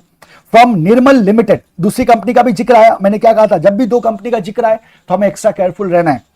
Which will cost around 5 lakhs, which will cost ₹5 lakhs with a useful life of 5 years। 5 lakh का आपका वेंडिंग मशीन आएगा जिसका लाइफ 5 साल का है। Upon purchasing the machine, the company will have to incur annual maintenance which will require a payment of 25,000 every year. So 5 lakh का initial जो आपका कॉस्ट है मशीन का वो है, प्लस 25,000 हर एक साल आपको मेंटेनेंस में पे करना पड़ेगा। The machine would require electricity consumption of 500 units per month and current incremental cost of electricity for the company is ₹24 per unit. तो 500 यूनिट हर एक महीने कंज्यूम करेगा, मल्टीप्लाइड टू 24 पर यूनिट, तो 500 मल्टीप्लाइड टू 24 मल्टीप्लाइड टू 12, क्योंकि per month है तो 12 से multiply करेंगे तो 1 साल का इलेक्ट्रिसिटी का खर्चा आएगा, ये आपका खर्च होगा। Apart from these running cost, the company have to incur 8 lakhs for consumable like milk, tea powder, paper cup, sugar etcetera. तो 8 लाख का आपका ये भी खर्चा होगा। तो क्या क्या खर्चे आ गए, एक तो कॉस्ट आ गया मशीन का, दूसरा आपका मेंटेनेंस का कॉस्ट आ गया, तीसरा आपका इलेक्ट्रिसिटी कंजम्पशन का कॉस्ट आया, और चौथा आपका कंज्यूमेबल्स का कॉस्ट आ गया 8 lakhs का। The company is in 25% tax bracket. SLM, straight line method of depreciation, is allowed for the purpose of taxation. आप SLM में अप्लाई कर सकते हैं टैक्सेशन के पर्पस से। Nirmal limited sales 100 master tea vending machines. अब ये 100 मास्टर टी वेंडिंग मशीन बेचता है निर्मल, और एक कितने में बेच रहा है, 5 लाख में। आपने कितने में खरीदा, 5 लाख में खरीदा, तो एक ये 5 लाख में बेच रहा है। इसका वेरिएबल कॉस्ट गिवन है 4,50,000 पर मशीन। तो 100 मशीन अगर बेच रहा है तो 4,50,000 मल्टीप्लाइड टू 100, ये इसका वेरिएबल कॉस्ट है। एंड फिक्स्ड ऑपरेटिंग कॉस्ट इसका 25 lakhs का है। Capital structure of the Mathangi and the Nirmal limited consist of the following. Equity share capital face value of 10, Mathangi के पास 40 लाख का है, निर्मल के पास भी 40 लाख का है। रिजर्व एंड सरप्लस मथांगी के पास 25 का है, निर्मल के पास 50 लाख का है। 12% प्रेफरेंस कैप दिया हुआ है आपका, 12 lakhs का मथांगी के पास है, निर्मल ने प्रेफरेंस शेयर इशू नहीं किया है। 15% डेट है आपका, मथांगी के पास 20 lakhs का और निर्मल के पास 40 lakhs का। Risk free rate of return 5% है, मार्केट रिटर्न 10% है, बीटा ऑफ कंपनी 1.9% है। और आपको बाकी क्वेश्चंस के आंसर देना है। याद रखना यहां मार्केट रिटर्न है, RM है, RM माइनस RF नहीं है, जैसे प्रीवियस क्वेश्चन में आपको दिखा था। यहां क्या गिवन है, RM गिवन है, तो यहां से आप CAPM यूज कर सकते हो आसानी से। If sale of Nirmal limited up by 10%, impact on EBIT। So अब कैसे सॉल्व करें, हमने कहा सर इसका मतलब we have to calculate the operating leverage. है ना। ऑपरेटिंग लीवरेज से हम आसानी से इस सवाल का जवाब दे सकते हैं और हम जानते हैं कि सेल अगर 10% से बढ़ा तो ईबीआईटी पे क्या इंपैक्ट होगा, that can be we can easily find. Combined leverage of Nirmal limited is, अब हमें क्या देना है, कंबाइंड लीवरेज देना है। तो यहां ऑपरेटिंग लीवरेज जब हम कैलकुलेट करेंगे तो आगे बढ़ के कंबाइंड लीवरेज आसानी से कैलकुलेट हो जाएगा। तीसरा, discount rate that can be applied for making investment decision of Mathangi limited, discount rate calculate करना है। And incremental cash flow after tax CFAT calculate करना है, किसके लिए, मथांगी के लिए, इन्वेस्टमेंट की वजह से। एंड एनपीवी कैलकुलेट करना है of investment in the machine by the Mathangi, और हमें एनपीवी कैलकुलेट करना है अगर हम मशीन में इन्वेस्टमेंट करते हैं तो। ये पांचों के पांचों क्वेश्चंस हैं, पहले से शुरू करो। सबसे पहले आपके पास है, अगर 10% से सेल बढ़ता है तो क्या इंपैक्ट होगा ईबीआईटी पे। Let's see question number 1। देखो, now we know that what is the operating leverage. We know that operating leverage is equal to contribution upon EBIT, यही फॉर्मूला होता है ना हमारा। तो अगर हम कंट्रीब्यूशन की बात करें तो कंट्रीब्यूशन क्या होता है, तो contribution is equal to sale minus variable cost. So EBIT को भी सिंप्लीफाई करें, EBIT is not given and we are not in mood to draw the table, है ना। एमसीक्यू है, फटाफट सॉल्व करो। बस ध्यान में रखना, जब आप डेटा एक्सट्रैक्ट करोगे ना, मैंने अब इस क्वेश्चन में नहीं किया, मैंने आपको शुरू के 3 क्वेश्चन में दिखाया था डेटा एक्सट्रैक्ट कैसे करते हैं। अब आपको याद रखना है इस बात को कि केस सिनेरियो को सॉल्व करते वक्त डेटा को पहले एक्सट्रैक्ट करना। Trust me, read the case, extract the data, आपका काम 50% से आसान हो जाएगा। केस सिनेरियो एमसीक्यू एफएम में सॉल्व करने का सिंपल सा प्रोसेस आपको अपनाना है। आपने केस सिनेरियो को पढ़ा, पढ़ने के दौरान आपको उससे जो भी रेलेवेंट डेटा है उस रेलेवेंट डेटा को एक्सट्रैक्ट करो।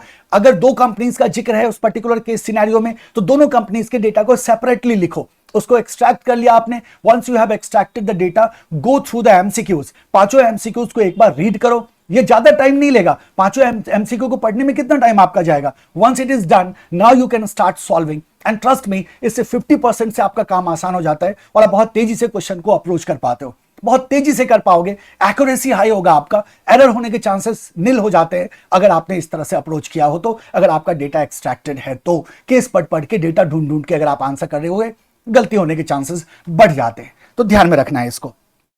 सो we have the sale minus variable cost. EBIT को जब हमने सिंप्लीफाई कर दिया तो sale minus variable cost minus fix cost, हम जानते हैं sale minus variable cost gives us the contribution, contribution minus fix cost is our EBIT. EBIT is basically our operating profit.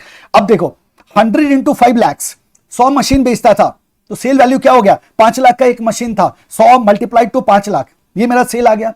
Variable cost कितना था, 4,50,000 पर machine था, तो हमने 100 machine बेचा तो 100 मल्टीप्लाइड टू 4.5 लाख का मेरा वेरिएबल कॉस्ट आ गया, डिवाइडेड बाय ये तो आ गया मेरा सेल माइनस वेरिएबल कॉस्ट। और फिक्स कॉस्ट गिवन है कितने का, 25 लाख का फिक्स कॉस्ट गिवन है। इसको सॉल्व करो and you will get your OL as 2। OL कितना मिल गया आपको, 2 का ओएल मिल गया। Now we know that what is the degree of operating leverage, that is percentage change in EBIT divided by percentage change in sales, and they have given us the percentage change in sales. और ड्यूएल हमारे पास है, हम dual को calculate कर चुके हैं। तो 2 is equal to percentage change in EBIT divided by 10% change. हमसे क्वेश्चन में पूछा गया है कि अगर सेल में 10% चेंज होगा तो ईबीआईटी पे कितने का इंपैक्ट होगा। तो अगर मैं परसेंटेज चेंज इन ईबीआईटी को कैलकुलेट करूं तो 10% multiply to 2 is equal to 20%, तो हमारा चेंज इन ईबीआईटी कितना हो जाएगा, 20% का चेंज हो जाएगा। तो पहला जो हमारा एमसीक्यू है उसका आंसर हमारा कितना होगा, 20% होगा। Option D is the correct option. Second, हमसे कंबाइंड लीवरेज पूछा गया है। Now see this, we have already calculated the operating leverage and we know that combined leverage is equal to operating leverage into financial leverage. हमारे पास है क्या, नहीं हमारे पास ऑपरेटिंग लीवरेज है, financial leverage we have to find out, तभी हम जाके कंबाइंड लीवरेज को कैलकुलेट कर पाएंगे, क्योंकि और कोई एडिशनल इंफॉर्मेशन है नहीं, यहाँ डायरेक्ट कुछ दिया होता तो फाइनेंशियल लीवरेज हम कैलकुलेट कर लेते हैं पहले। We know that financial leverage is equal to EBIT upon EBT. अब देखो, ईबीआईटी अपन ईबीटी, ईबीआईटी से ईबीटी पे पहुंचने के लिए इंटरेस्ट को हमें माइनस करना होता है, that's the only thing. So we have the EBIT upon EBT. EBIT कितना है हमारे पास, अभी हमने कैलकुलेट किया है, दैट इज 25 लाख। ऊपर वाले क्वेश्चन में हमने कैलकुलेट किया ना, ईबीआईटी कितना है मेरे पास, ईबीआईटी कितना कैलकुलेट होकर आया है, 25 लाख। तो हमने कहा ईबीआईटी सर हमारे पास है 25 लाख का, ईबीआईटी कितने का है, 25 लाख का, और हमें ईबीटी कैलकुलेट करना है। So EBT is EBIT minus interest. तो 25 लाख माइनस 40 लाख का 15%, ये मेरे पास डेट था। कितने का डेट है मेरे पास, 40 लाख का डेट है। तो 40 लाख का 15% मेरा क्या आएगा, इंटरेस्ट आएगा। सो by solving it you will get something around 1.315. ये आपका होता है financial leverage, and we know that combined leverage is equal to operating leverage into financial leverage, तो 2.63 is your answer. This is your combined leverage. तो आप क्या करते हैं, सिंपली 2.63, ये ऑप्शन बी। ऑप्शन बी क्या हो गया मेरा, कंबाइंड लीवरेज हो गया। आ जाओ क्वेश्चन नंबर 3 पे। अब डिस्काउंट रेट पूछ रहा है किसका, मथांगी लिमिटेड का। क्या कैलकुलेट करना है हमें, डिस्काउंट रेट मतलब केओ। मथांगी का क्या कैलकुलेट करना है हमें, overall cost of capital WACC calculate करना है, वही उसका क्या होगा, बेसिकली डिस्काउंट रेट होगा। अब देखो मथांगी का आपके पास रिसोर्सेज सोर्सेज क्या है फंड के, शेयर कैपिटल है, रिजर्व सरप्लस है, प्रेफरेंस शेयर कैपिटल है, 15% डिबेंचर है, and this information is given. Now see this, Mathangi को देखो अगर आप, तो आपके पास इक्विटी शेयर कैपिटल कितने का है, 40 लाख का है, और आपके पास रिजर्व एंड सरप्लस 25 लाख का है, right. Then you have the preference share capital of 12 lakh, ये 12 लाख आ गया, and then you have the debt of 20 lakh, debt कितने का हो गया, 20 लाख का हो गया, so total goes to 97 lakh. तो ये हमारे सोर्सेज हैं और ये अमाउंट है, this amounts are already given in the question. Wait calculate करते हैं, you know how to calculate the weight. 40 lakh divided by 97 lakh, तो ये वेट मिल गया किसका, शेयर कैपिटल का। 25 लाख डिवाइडेड बाय 97 लाख, तो ये वेट मिल गया मेरे पास किसका, रिजर्व एंड सरप्लस का। अकॉर्डिंगली हमने सबके वेट को कैलकुलेट कर दिया। वी नो दैट इसका जो टोटल होता है वो हमेशा कितना होता है, 1 होता है। एक का ये पार्ट है ना, इसलिए इसका टोटल हमेशा क्या होता है, 1 होता है। Now then we have the cost. अगर हम कॉस्ट की बात करें, so 14.5% we have calculated the cost of equity. We have to calculate, कहां कैलकुलेट किया, ये रहा साइड में। देखो हमारे पास गिवन है कि risk free rate of return जो है 5% है, मार्केट रिटर्न 10% है, बीटा 1.9 का है। तो हम क्या कर सकते हैं, we can easily calculate the cost of equity. तो कॉस्ट ऑफ इक्विटी क्या होगा हमारा, risk free rate plus RM minus RF into beta. Risk free rate 5% का है, मेरा RM 10% का है, तो RM minus RF 10% minus 5% multiply two beta मेरा 1.9 गिवन है। ये सब डेटा हमारा गिवन है, इनको जब हम सॉल्व करते हैं तो 14.5% का हमारा रिटर्न आता है इक्विटी का। तो 14.5% का हमारा क्या आ गया, कॉस्ट आ गया इक्विटी का। Same cost will apply on the reserve and surplus. इसमें भी हमने क्या कर लिया, 14.5% का कॉस्ट ले लिया। Now as far as 15% debenture is concern, so 15% debenture अगर मेरा है, 25% का मेरा क्या है, एप्लीकेबल टैक्स है। तो हम जानते हैं कॉस्ट जो होगा वो पोस्ट टैक्स होगा। सो हमने क्या कहा, 15% 1 माइनस टैक्स, सो 15% 1 माइनस 25%, तो ये आ गया मेरा 11.25%। So 11.25% is the cost of what, debenture.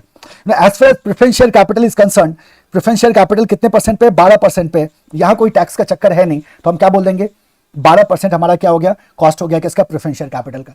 तो प्रेफरेंस शेयर कैपिटल में हमें टैक्स को ट्रीट करने की जरूरत नहीं है, लेकिन जब हम डिबेंचर को कैलकुलेट करेंगे तो डिबेंचर में हमें टैक्स को ट्रीट करने की जरूरत होगी। So these are our cost. अब हम क्या करेंगे, कॉस्ट को वेट से मल्टीप्लाई कर देंगे। जब हमने कॉस्ट को वेट से मल्टीप्लाई किया, वी गेट दीज वैल्यूज। जब आप इसको टोटल करते हैं, it gives you KO is equal to 13.52%। So this is our answer.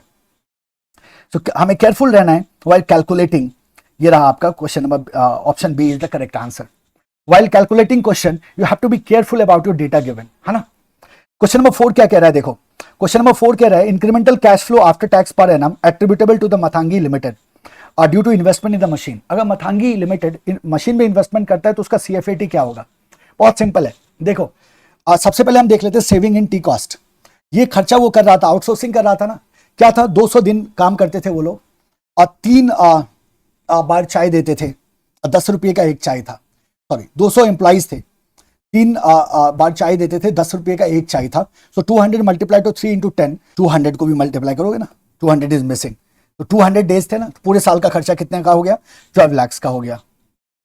ठीक है, अब देखो एनुअल ये हमारा क्या हो गया, सेविंग हो गया। ये तो क्या हो जाएगा, सेविंग हो जाएगा। लेकिन ये सेविंग क्यों हुआ, क्योंकि हम आउटसोर्स कर रहे थे किसी को। अब ये एलिमेंट हम बचा लेंगे क्योंकि हमने खुद का वेंडिंग मशीन डाला, लेकिन एक्सपेंसेस भी आ रहे हैं। माइनस क्या क्या हमने, एनुअल मेंटेनेंस। एनुअल मेंटेनेंस कितने का आ रहा था मेरा, 25,000 का एनुअल मेंटेनेंस था। तो ये जो सेविंग है डिडक्ट हो जाएगा उससे, एनुअल मेंटेनेंस। उसके बाद हमारा इलेक्ट्रिसिटी का भी कॉस्ट था, 500 यूनिट का कंजम्पशन था, 24 रुपए पर यूनिट का रेट था, और ये पर मंथ था। तो 500 क्या था, पर मंथ था। तो 500 मल्टीप्लाई टू 24 मल्टीप्लाई टू 12, तो टोटल साल का हमारा खर्चा हो गया 1,44,000। ये भी माइनस होगा, ये भी सेविंग नहीं है, ये भी एक्सपेंस है। Then there is the consumables of 8 lakh straight forward. तो 8 लाख का मेरा क्या हो गया, कंज्यूमेबल हो गया। और हमें डेप्रिसिएशन कह रहा है कि आप चार्ज कर सकते हो इस पे SLM पे। तो 5 लाख का मेरा मशीन का वैल्यू था, SLM अप्लाई करेंगे, 5 साल का लाइफ है उसका, तो 5 लाख डिवाइडेड बाय 5, सो 1 लाख का हम क्या कर सकते हैं, यहाँ डेप्रिसिएशन चार्ज कर सकते हैं। So this will gives us the profit before taxes. तो मेरा बिफोर टैक्सेस प्रॉफिट आ जा रहा है 1,31,000 का। तो this is my profit before taxes. इस पे टैक्स अप्लाई हुआ, सो 1,31,000 का 25% का टैक्स रेट था, we get 32,750 as a tax. So 1,31,000 minus 32,750 we get the PAT 98,250. हम जानते हैं कि नॉन कैश एक्सपेंसेस को हम क्या करते हैं, ऐड बैक करते हैं. सो हम क्या करेंगे, डिप्रिसिएशन को ऐड बैक करेंगे. डिप्रिसिएशन को हमने क्यों यहां माइनस किया था, just to treat the tax, we know that. तो इसलिए हम इसको क्या करते हैं, वापस ऐड बैक करते हैं. हमने ऐड बैक किया डिप्रिसिएशन को, कितने का था, 1 लाख का.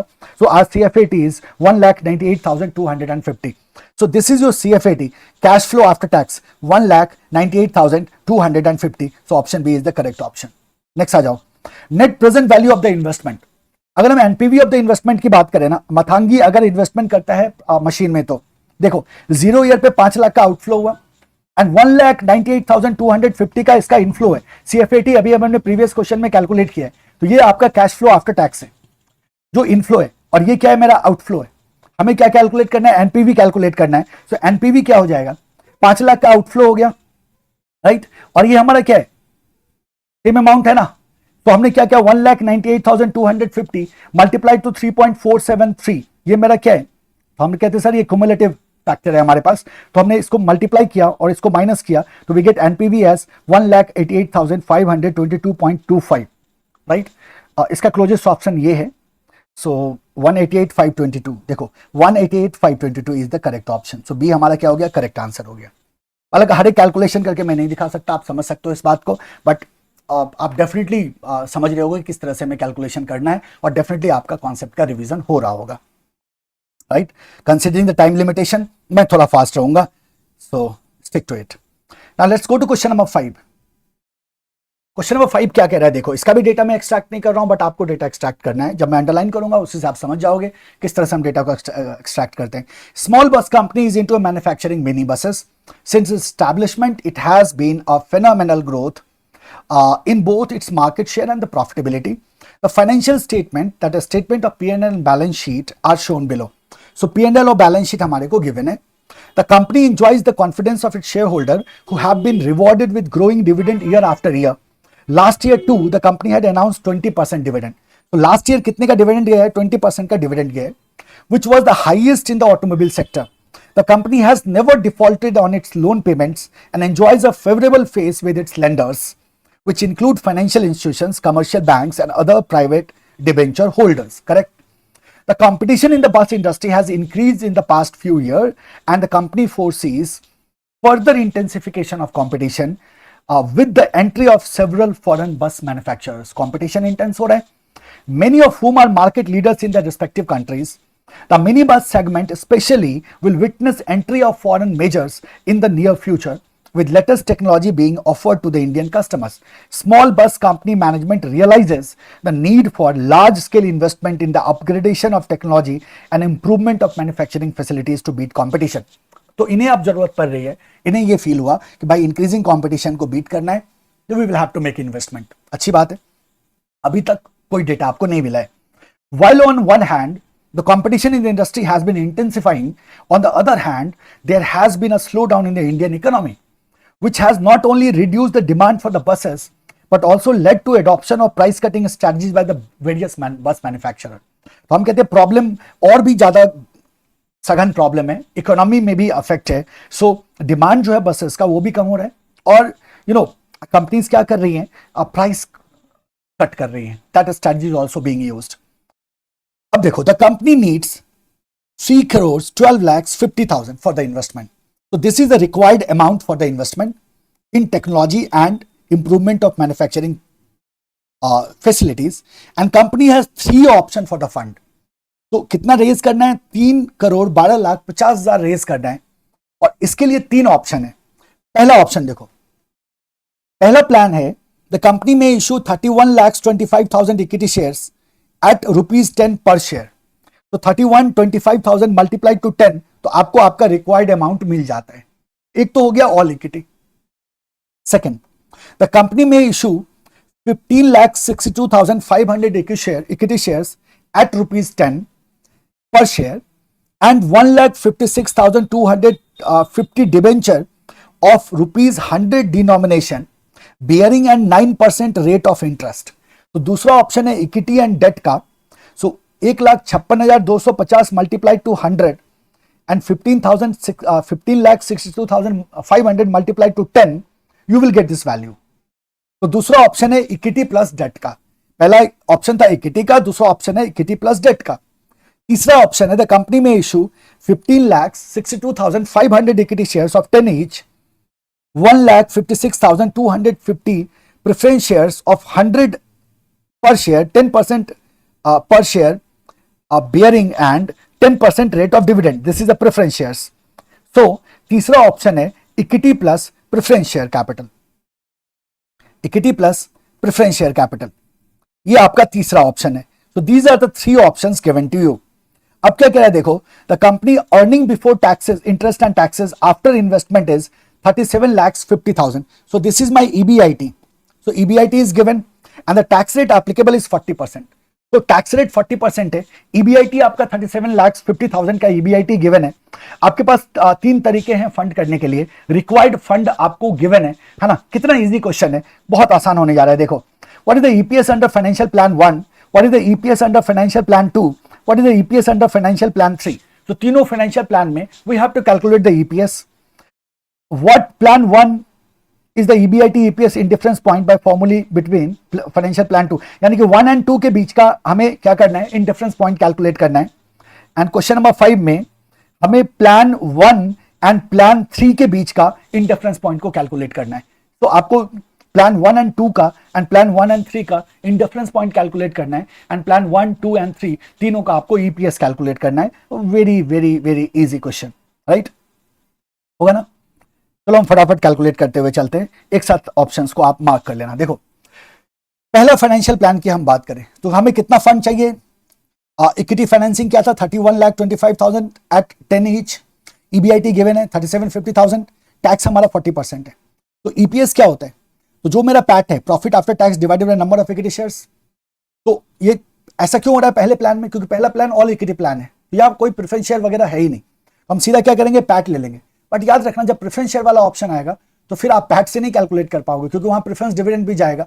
तो you will have to go to the earning available for equity share holder and that will be PAT minus the preference dividend. फिर आपका जो अमाउंट बचेगा उसको आपको डिवाइड करना है। तो इतना केयरफुल तो हम रहेंगे। So EPS is equal to PAT by number of equity shares. PAT कैसे कैलकुलेट करेंगे, तो EBIT मेरे पास इंटरेस्ट माइनस टैक्स किया, और हमारे पास number of equity share is already given in the question. तो 37,50,000 मेरा EBIT था, माइनस 37,50,000 का 40% मेरा क्या हो गया, 40% ही है ना टैक्स रेट। हाँ, 40% का ही हमारा टैक्स रेट है, तो बिल्कुल सही। हम क्या बोलेंगे, 40% का ही हमारा टैक्स रेट है। तो 40% हो गया, इसका 40% क्या हो गया, मेरा टैक्स हो गया, डिवाइडेड बाय 31,25,000। हाँ, इंटरेस्ट का कोई झंझट होगा नहीं, क्योंकि फाइनेंशियल प्लान 1 में डेट है ही नहीं, इट्स ऑल इक्विटी। तो दिस डिवाइडेड बाय दिस, तो आपका पहला EPS आ रहा है 0.72%, प्लान 1 का 0.72%। प्लान 2 में जाते हैं तो दो चीजें आ जाती है, equity plus debt. Equity plus debt आता है तो फॉर्मूला अभी भी वही होगा, EPS is equal to PAT divided by number of equity shares. लेकिन जब हम पैट को कैलकुलेट करेंगे तो चूंकि यहाँ डेट है, तो डेट पे मेरे को इंटरेस्ट देना होगा। सो EBIT minus interest minus tax में इंटरेस्ट का भी वैल्यू हमें यहाँ देखने को मिलेगा, divided by number of equity shares. अब नंबर ऑफ इक्विटी शेयर्स का जहां तक सवाल है, इक्विटी शेयर आपके पास है 15,62,500 एट 10 ईच, और डेट आपके पास है 1,56,250 का, जहां कूपन रेट 9% का है। This is given in the question. तो 9% मल्टीप्लाई टू 1,56,250, ये हमारा क्या बन जाएगा, इंटरेस्ट बन जाएगा। और जब हम नंबर ऑफ इक्विटी शेयर्स की बात करेंगे तो 15,62,500 मेरा क्या हो जाएगा, नंबर ऑफ इक्विटी शेयर्स हो जाएगा। तो EPS is equal to 37,50,000 minus ये इंटरेस्ट आया, और ये मेरा टैक्स हो गया। इंटरेस्ट एंड टैक्स को हमने कैलकुलेट किया है, और देन वी गेट 0.9%। तो ये मेरा 0.9, that is my EPS in financial plan 2। Financial plan 3 की जब मैं बात करूं तो हमारे पास इक्विटी और प्रेफरेंस शेयर आते हैं। तो यहां जब इक्विटी शेयर जो हमारे पास वो 15,62,500 का है, और प्रेफरेंस शेयर हमारे पास 1,56,250 का है, राइट। तो EPS क्या हो जाएगा मेरा, EAESH। Now it won't be PAT, क्योंकि अब मुझे प्रेफरेंस डिविडेंड देना होगा। तो we have to have the EAESH divided by number of shares. So अब EBIT माइनस इंटरेस्ट इसमें होगा नहीं। क्यों नहीं होगा इंटरेस्ट, क्योंकि इसमें सिर्फ इक्विटी और प्रेफरेंस शेयर है, तो इंटरेस्ट तो होगा नहीं। माइनस टैक्स, टैक्स एप्लीकेबल होगा। टैक्स के बाद हम क्या करते हैं, प्रेफरेंस डिविडेंड को पे करते हैं, तो माइनस PD कर दिया, ये बन गया मेरा EAESH divided by number of shares. आपको याद है ना, पक्का याद होगा इनकम स्टेटमेंट, आप कभी नहीं भूल सकते। सो EPS इज इक्वल टू, इसको जब सॉल्व किया इट गिव्स यू 0.44%। तो ये तीनों का आपका क्या मिल गया, EPS मिल गया 0.72, 0.9, 0.44।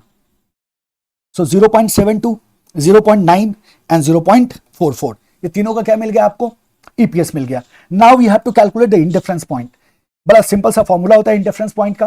प्लान 1 एंड प्लान 2 का कैलकुलेट करना है। प्लान 1 ओनली इक्विटी है, प्लान 2 में इक्विटी प्लस डेट है। We know that EBIT I 1 minus T divided by N 1 is equal to EBIT minus interest into 1 minus T. इसमें क्या आ जाएगा, इंटरेस्ट आ जाएगा प्लान 2 में, बिकॉज प्लान 2 में हमारे पास डिबेंचर भी है। प्लान 1 में सिर्फ इक्विटी है, तो यहां मुझे इंटरेस्ट को मेंशन करने की जरूरत नहीं है। सो यहां से हमने सॉल्व किया and we get the EBIT of 28,1200 500। ये मेरा क्या बन जाएगा, इंडिफरेंस पॉइंट बन जाएगा। जब हमने प्लान 1 और प्लान 3 का निकाला, तो प्लान 1 ओनली इक्विटी है, तो यहां हो जाएगा EBIT 1 minus T divided by N 1। और प्लान 3 की अगर मैं बात करूं, तो प्लान 3 में मेरे पास इक्विटी प्लस प्रेफरेंस शेयर्स है, तो हमने कहा ईबीआईटी 1 माइनस टी, ये मेरा क्या किसको डील कर रहा है, इक्विटी वाले पार्ट को। Then we have the preference share, तो माइनस हमने क्या कर दिया, पीडी डिवाइडेड बाय एन2। इसको जब वैल्यू डाला, सारे वैल्यू गिवन है, हमें ईबीआईटी को फाइंड आउट करना होता है, यही हमारा इंडिफरेंस पॉइंट होता है। तो ईबीआईटी इज इक्वल टू 52,08,333, है ना। तो ये दोनों आपका क्या मिल गया, 28,12,500 और लास्ट में है आपके पास 52,8,333। तो लास्ट वन इज 52,8,333। ये बड़ा सिंपल क्वेश्चन था, राइट था ना। It was very easy question, this was very easy question. Let's go to question number 6।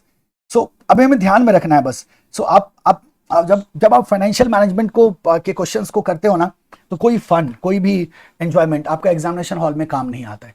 Examination hall में एक ही चीज आपका काम आएगा कि आप कितना ज्यादा फॉर्मूला को मैनिपुलेट करना जानते हो, और वो भी उसी लेवल पे जिस लेवल पे आईसीआई क्वेश्चंस को फ्रेम करते हैं।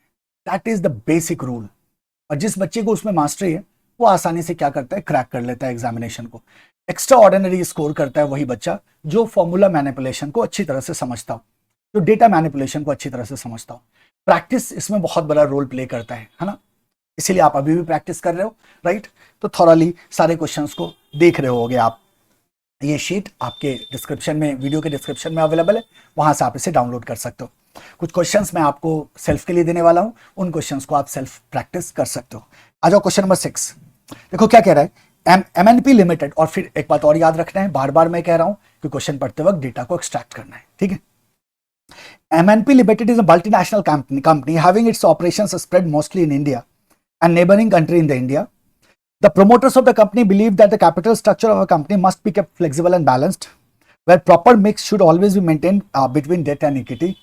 Such mix of debt and equity should be reviewed from time to time, keeping in mind the changing situation of India and the global scenario. ठीक है, पहला पैराग्राफ किसी काम का नहीं है। देखो, the capital structure of MNP, capital structure given है हमारे पास। 9% डिबेंचर है 2,75,000 का, 11% प्रेफरेंस शेयर्स है 2,25,000 का, इक्विटी शेयर्स है फेस वैल्यू ऑफ 5 लाख का टोटल में, and total capital of the company आपका बन जाता है 10 लाख। 2,75,000 प्लस 2,25,000 ये 5 बनता है, 5 प्लस 5 10 लाख, ठीक है। तो following are some of the additional information provided by the MNP related to the ever mention capital structure. क्या क्या इन्फॉर्मेशन अवेलेबल है, देखो। पहला, 100 rupees per debenture redeemable at par has 2% flotation cost and 10 years of maturity. 2% का flotation cost है, 100 rupees face value है, 10 साल का मैच्योरिटी है। Market price of debenture is 105। तो market price of debenture is mentioned here is that is your 105। Star mark लगा लेंगे, है ना, बड़ा इंपॉर्टेंट है, ये हमारी कैलकुलेशन को चेंज करेगा। नंबर 2, 100 पर प्रेफरेंस शेयर कैपिटल रिडीमेबल है 3% के, रिडीमेबल एट पार, तो 100 में ये क्या होगा, रिडीम होगा। 3% का फ्लोटेशन कॉस्ट है, 10 साल की मैच्योरिटी है, and the market price of the preference share capital is right now is 106। तीसरा हमारे पास है equity share has 4 rupees rupee 4 flotation cost and market price पर शेयर इज ₹24। मार्केट प्राइस पर शेयर कितना है, 24 रुपए का है। The next year expected dividend is ₹2 पर शेयर। D1 है ये, D1 कितने का है, 2 रुपए का है, with an annual growth of 5%। जी कितना है, 5% का है। The firm has the practice of paying all earning in the form of dividend. Number 4, corporate income tax rate is 35%, right? So these information are given here for the debenture, preference share and the equity share.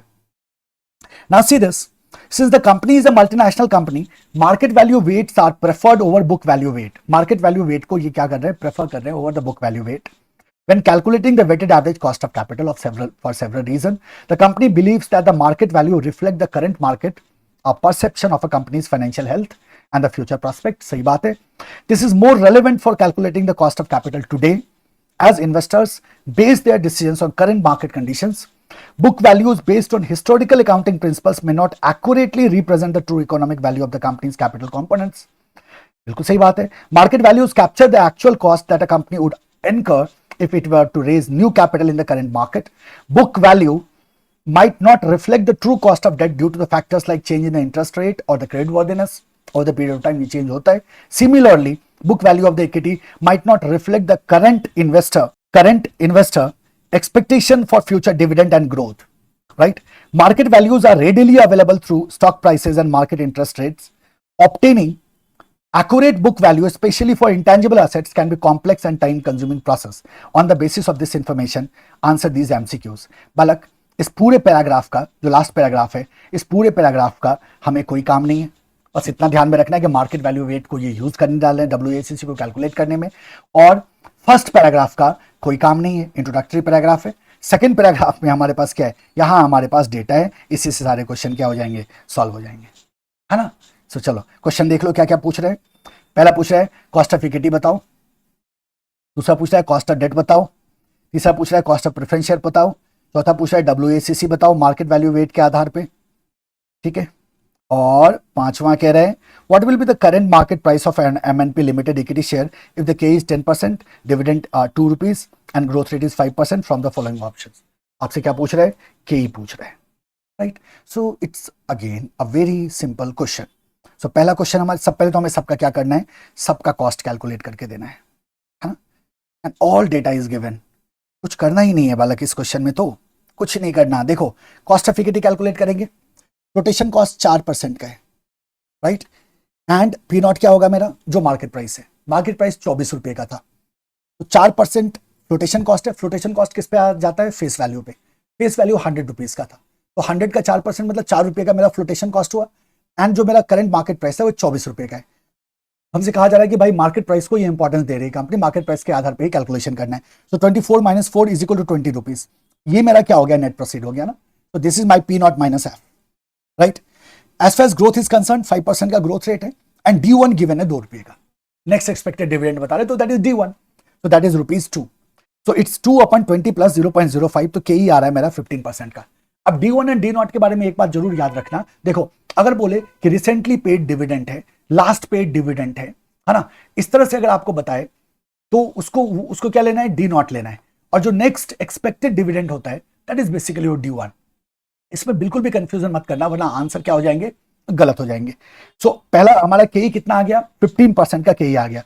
जब हम cost of debt को देखें तो मेरे पास market price है 105 rupees का, redemption at par है तो 100 रुपीज पे रिडीम होगा, 9% का कूपन रेट है, रोटेशन कॉस्ट है 2% का, लाइफ 10 ईयर्स का है और टैक्स रेट एप्लीकेबल 35% है. नाउ मार्केट प्राइस अगर 105 का है तो मेरा नेट प्रोसीड कितना हो जाएगा, तो कितने का फ्लोटेशन कॉस्ट है, 2% का फ्लोटेशन कॉस्ट है, तो 105 - 105 का 2% that will be our net proceed, right. इसको फॉर्मूला में डाल दो, KD is equal to I1 - T, RV - NP divided by N, RV plus NP divided by 2. This is the formula of cost of debt, right? So 9 ले लिया हमने, 9% coupon rate है, 1 - 0.35, 35% tax rate है, plus 100 - 102.90. अब ये मेरा क्या है, ये मेरा रिडेम्पशन तो पार पे है 100 पे, and this is 102.90. This is basically our what, net proceed, right. क्योंकि हमने क्या किया है, 2% का फ्लोटेशन कॉस्ट यहां एडजस्ट किया है. Likewise 100 divided by 102.90 divided by 2 आप सॉल्व करोगे तो KD आपको मिलता है 5.48%. तो आपका KE मिला 15%, KD 5.48%. Cost of preference share, all data is given. PD है आपका 11 का, रिडेम्पशन वैल्यू आपका 100 का है, रिडेम्पशन एंड पार्ट है ये भी. नेट प्रोसीड निकालोगे तो 3% का फ्लोटेशन कॉस्ट है, 106 का मार्केट प्राइस है, 106 multiplied to 106 multiplied to 3%. So your net proceed is 102.82. Market price आपका कितने 106 का था और आपका फेस फ्लोटेशन कॉस्ट 3% का है, जिसका कैलकुलेशन आपने यहां अभी देखा है. लाइफ 10 ईयर्स का KP कैलकुलेट करो, वैल्यूज डालो, KP आपको मिल जा रहा है 10.57%. सो देखो ये तीनों का कॉस्ट निकल गया आपका 15%, 5.48, 10.57. ठीक नहीं करेंगे तो अधूरा रहेगा. 15%, 5.48 एंड 10.57 अधूरा रहेगा ना. हाँ, MCQ का जब तक आंसर टिक ना कर देना तब तक चैन नहीं मिलता है.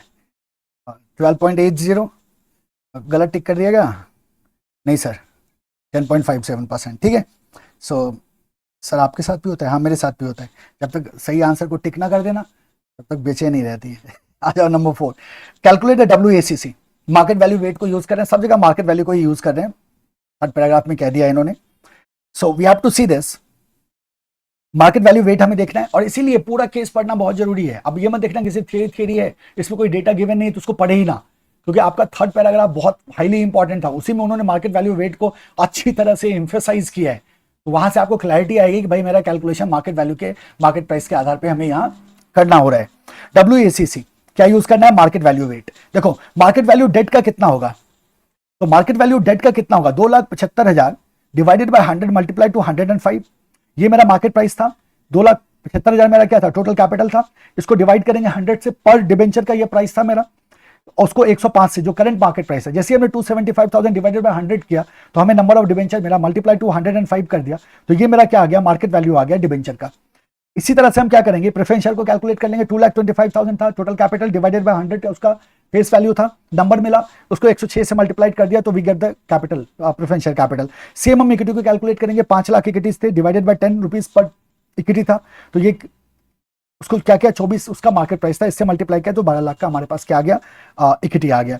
तो this is our source, debt, preference share, equity, 2,88,750 and 38,500 and 12 lakh, total आपका 17,27,250 आ गया। वेट कैलकुलेट किया, आप जानते हो वेट कैसे कैलकुलेट करते हैं, 288,750 डिवाइडेड बाय 17,27,250, हमारा वेट ये आ गया। अकॉर्डिंगली वेट कैलकुलेट किया, कॉस्ट हम ऑलरेडी अभी भी कैलकुलेट किया हमने, तीनों के कॉस्ट को डाला, वेट एंड कॉस्ट को मल्टीप्लाई किया, we got the WACC that is 12.80%। WACC कितना आ रहा है मेरा, 12.80%, सीधा आंसर है हमारे पास। एंड लास्ट में जो क्वेश्चन है वो कह रहा है what is the current market price of MNP limited equity share if the KE is 10%, expected dividend is ₹2 and annual growth rate is 5%। ठीक है, स्ट्रेट कैलकुलेशन है, कुछ करना नहीं है। देखो current market price of the equity share हमें calculate करना है, KE कितना गिवन है 10%, एक्सपेक्टेड डिविडेंड हमारा कितना है 2 है, G इज इक्वल टू 5% है, P नॉट कैलकुलेट करने को बोल रहे हैं, फॉर्मूला एडजस्ट होगा, दैट इज इट। फॉर्मूला क्या होगा, एडजस्ट होगा। सो KE इज इक्वल टू क्या होता है, D1 upon P naught plus G। क्या फाइंड आउट करना है हमें, P नॉट फाइंड आउट करना है, तो P not is equal to क्या हो जाएगा, D1 upon KE minus G। अब आप इसको डायरेक्टली याद करो, P not is equal to D1 upon KE minus G, या आपको ये वाला फॉर्मूला याद है ना, तो आप इसको एडजस्ट करो, you will get the formula, right. तो P1 क्या हो जाएगा, D1 upon KE minus G, D1 given है, KE गिवन है, G गिवन है, वैल्यू डालो, 2 है, 0.10 minus 0.05 is equal to 40, right. आपका P नॉट कितना आ गया, 40 आ गया। So P not is equal to what, 40, that's the correct answer. P not is equal to 40 per share, market price क्या हो गया मेरा, 40 पर शेयर हो गया। ये था आपका क्वेश्चन नंबर 6, राइट। अब देखो बालक, करना क्या है आपको, 6 क्वेश्चंस के सॉल्यूशंस मैंने आपको इस वीडियो में बताए, राइट। आपको क्या करना है, आगे के सारे क्वेश्चंस को सॉल्व करना है एक बार खुद से। आप अपने डिवाइस पे भी कर सकते हो, अपने लैपटॉप पे कर सकते हो, या आप ये क्वेश्चन देखा आपने और अपना नोटबुक उठाओ और फटाफट सॉल्व कर दो। इसको रखना मत प्लीज, और ये मत सोचना कि छोड़ो इसको बाद में करेंगे, है ना। कर दो, 10-15 मिनट 20 मिनट लगेगा, आप क्या कर सकते हैं, इसको आसानी से सॉल्व कर सकते हैं। अब चूंकि हमारे एग्जाम्स आ गए, एग्जाम्स ऑलरेडी चल रहे हैं, तो हो सकता है आपके पास इतना टाइम ना हो, बट अगर आप 10 मिनट निकाल के इसको सॉल्व कर लें तो आपके लिए बहुत फायदेमंद होगा, राइट। बाकी मैंने 6 क्वेश्चंस को बताया आपको, और उसमें आपने देखा कि क्या पैटर्न होता है, किस तरह से हमें सॉल्व करना चाहिए, और किस तरह से सारे MCQs हाईली रिलेटेड होते हैं, जिसको आप बड़ी आसानी से अप्रोच कर सकते हो। तो केस सिनेरियो MCQ को बिल्कुल हवा की तरह नहीं लेना है, it's a very simple thing to deal with. जैसे आप नॉर्मल क्वेश्चन सॉल्व करते हो FM का, उसी तरह से आप केस सिनेरियो MCQ को भी आसानी से सॉल्व कर सकते हो। मैं एक बार आपको फिर से रिपीट कर दूं, प्रोसेस बहुत सिंपल है। हमने केस को स्टडी किया, केस को रीड किया, केस को रीड करने के साथ साथ हमें क्या करना है, डेटा को एक्सट्रैक्ट कर लेना है। जैसे हमने डेटा को एक्सट्रैक्ट किया, हमारा 50% काम हो गया, right. Then after we will see the MCQs। हमने 5 MCQs को एक बार रीड कर लिया, ऑप्शंस को नहीं, सिर्फ क्वेश्चंस को, कि हमसे क्या मांगा जा रहा है। और जब आप रीड करोगे तो आपके चेहरे पे स्माइल आएगी कि जैसे जैसे आप उन डेटा को सॉल्व करते जाओगे, आपके MCQ सॉल्व होते जाएंगे, राइट। तो मैं उम्मीद करता हूँ कि आपका एग्जामिनेशन बहुत ही अच्छा जाएगा। आपका एग्जाम स्टार्ट हो रहा है अब, और आप अच्छी तरह से पेपर देना, अपने तीनों पेपर को आप बहुत अच्छा करने जा रहे हो अपने एग्जामिनेशन में, राइट। जब तक आपका सबसे लास्ट पेपर ना आ जाए, तब तक किसी भी पेपर एनालिसिस को मत देखना, किसी भी पेपर एनालिसिस में दिमाग मत लगाना, और अपने तीनों पेपर को अच्छी तरह से अपियर करो, राइट। तो keep working hard, keep shining, bye bye, take care.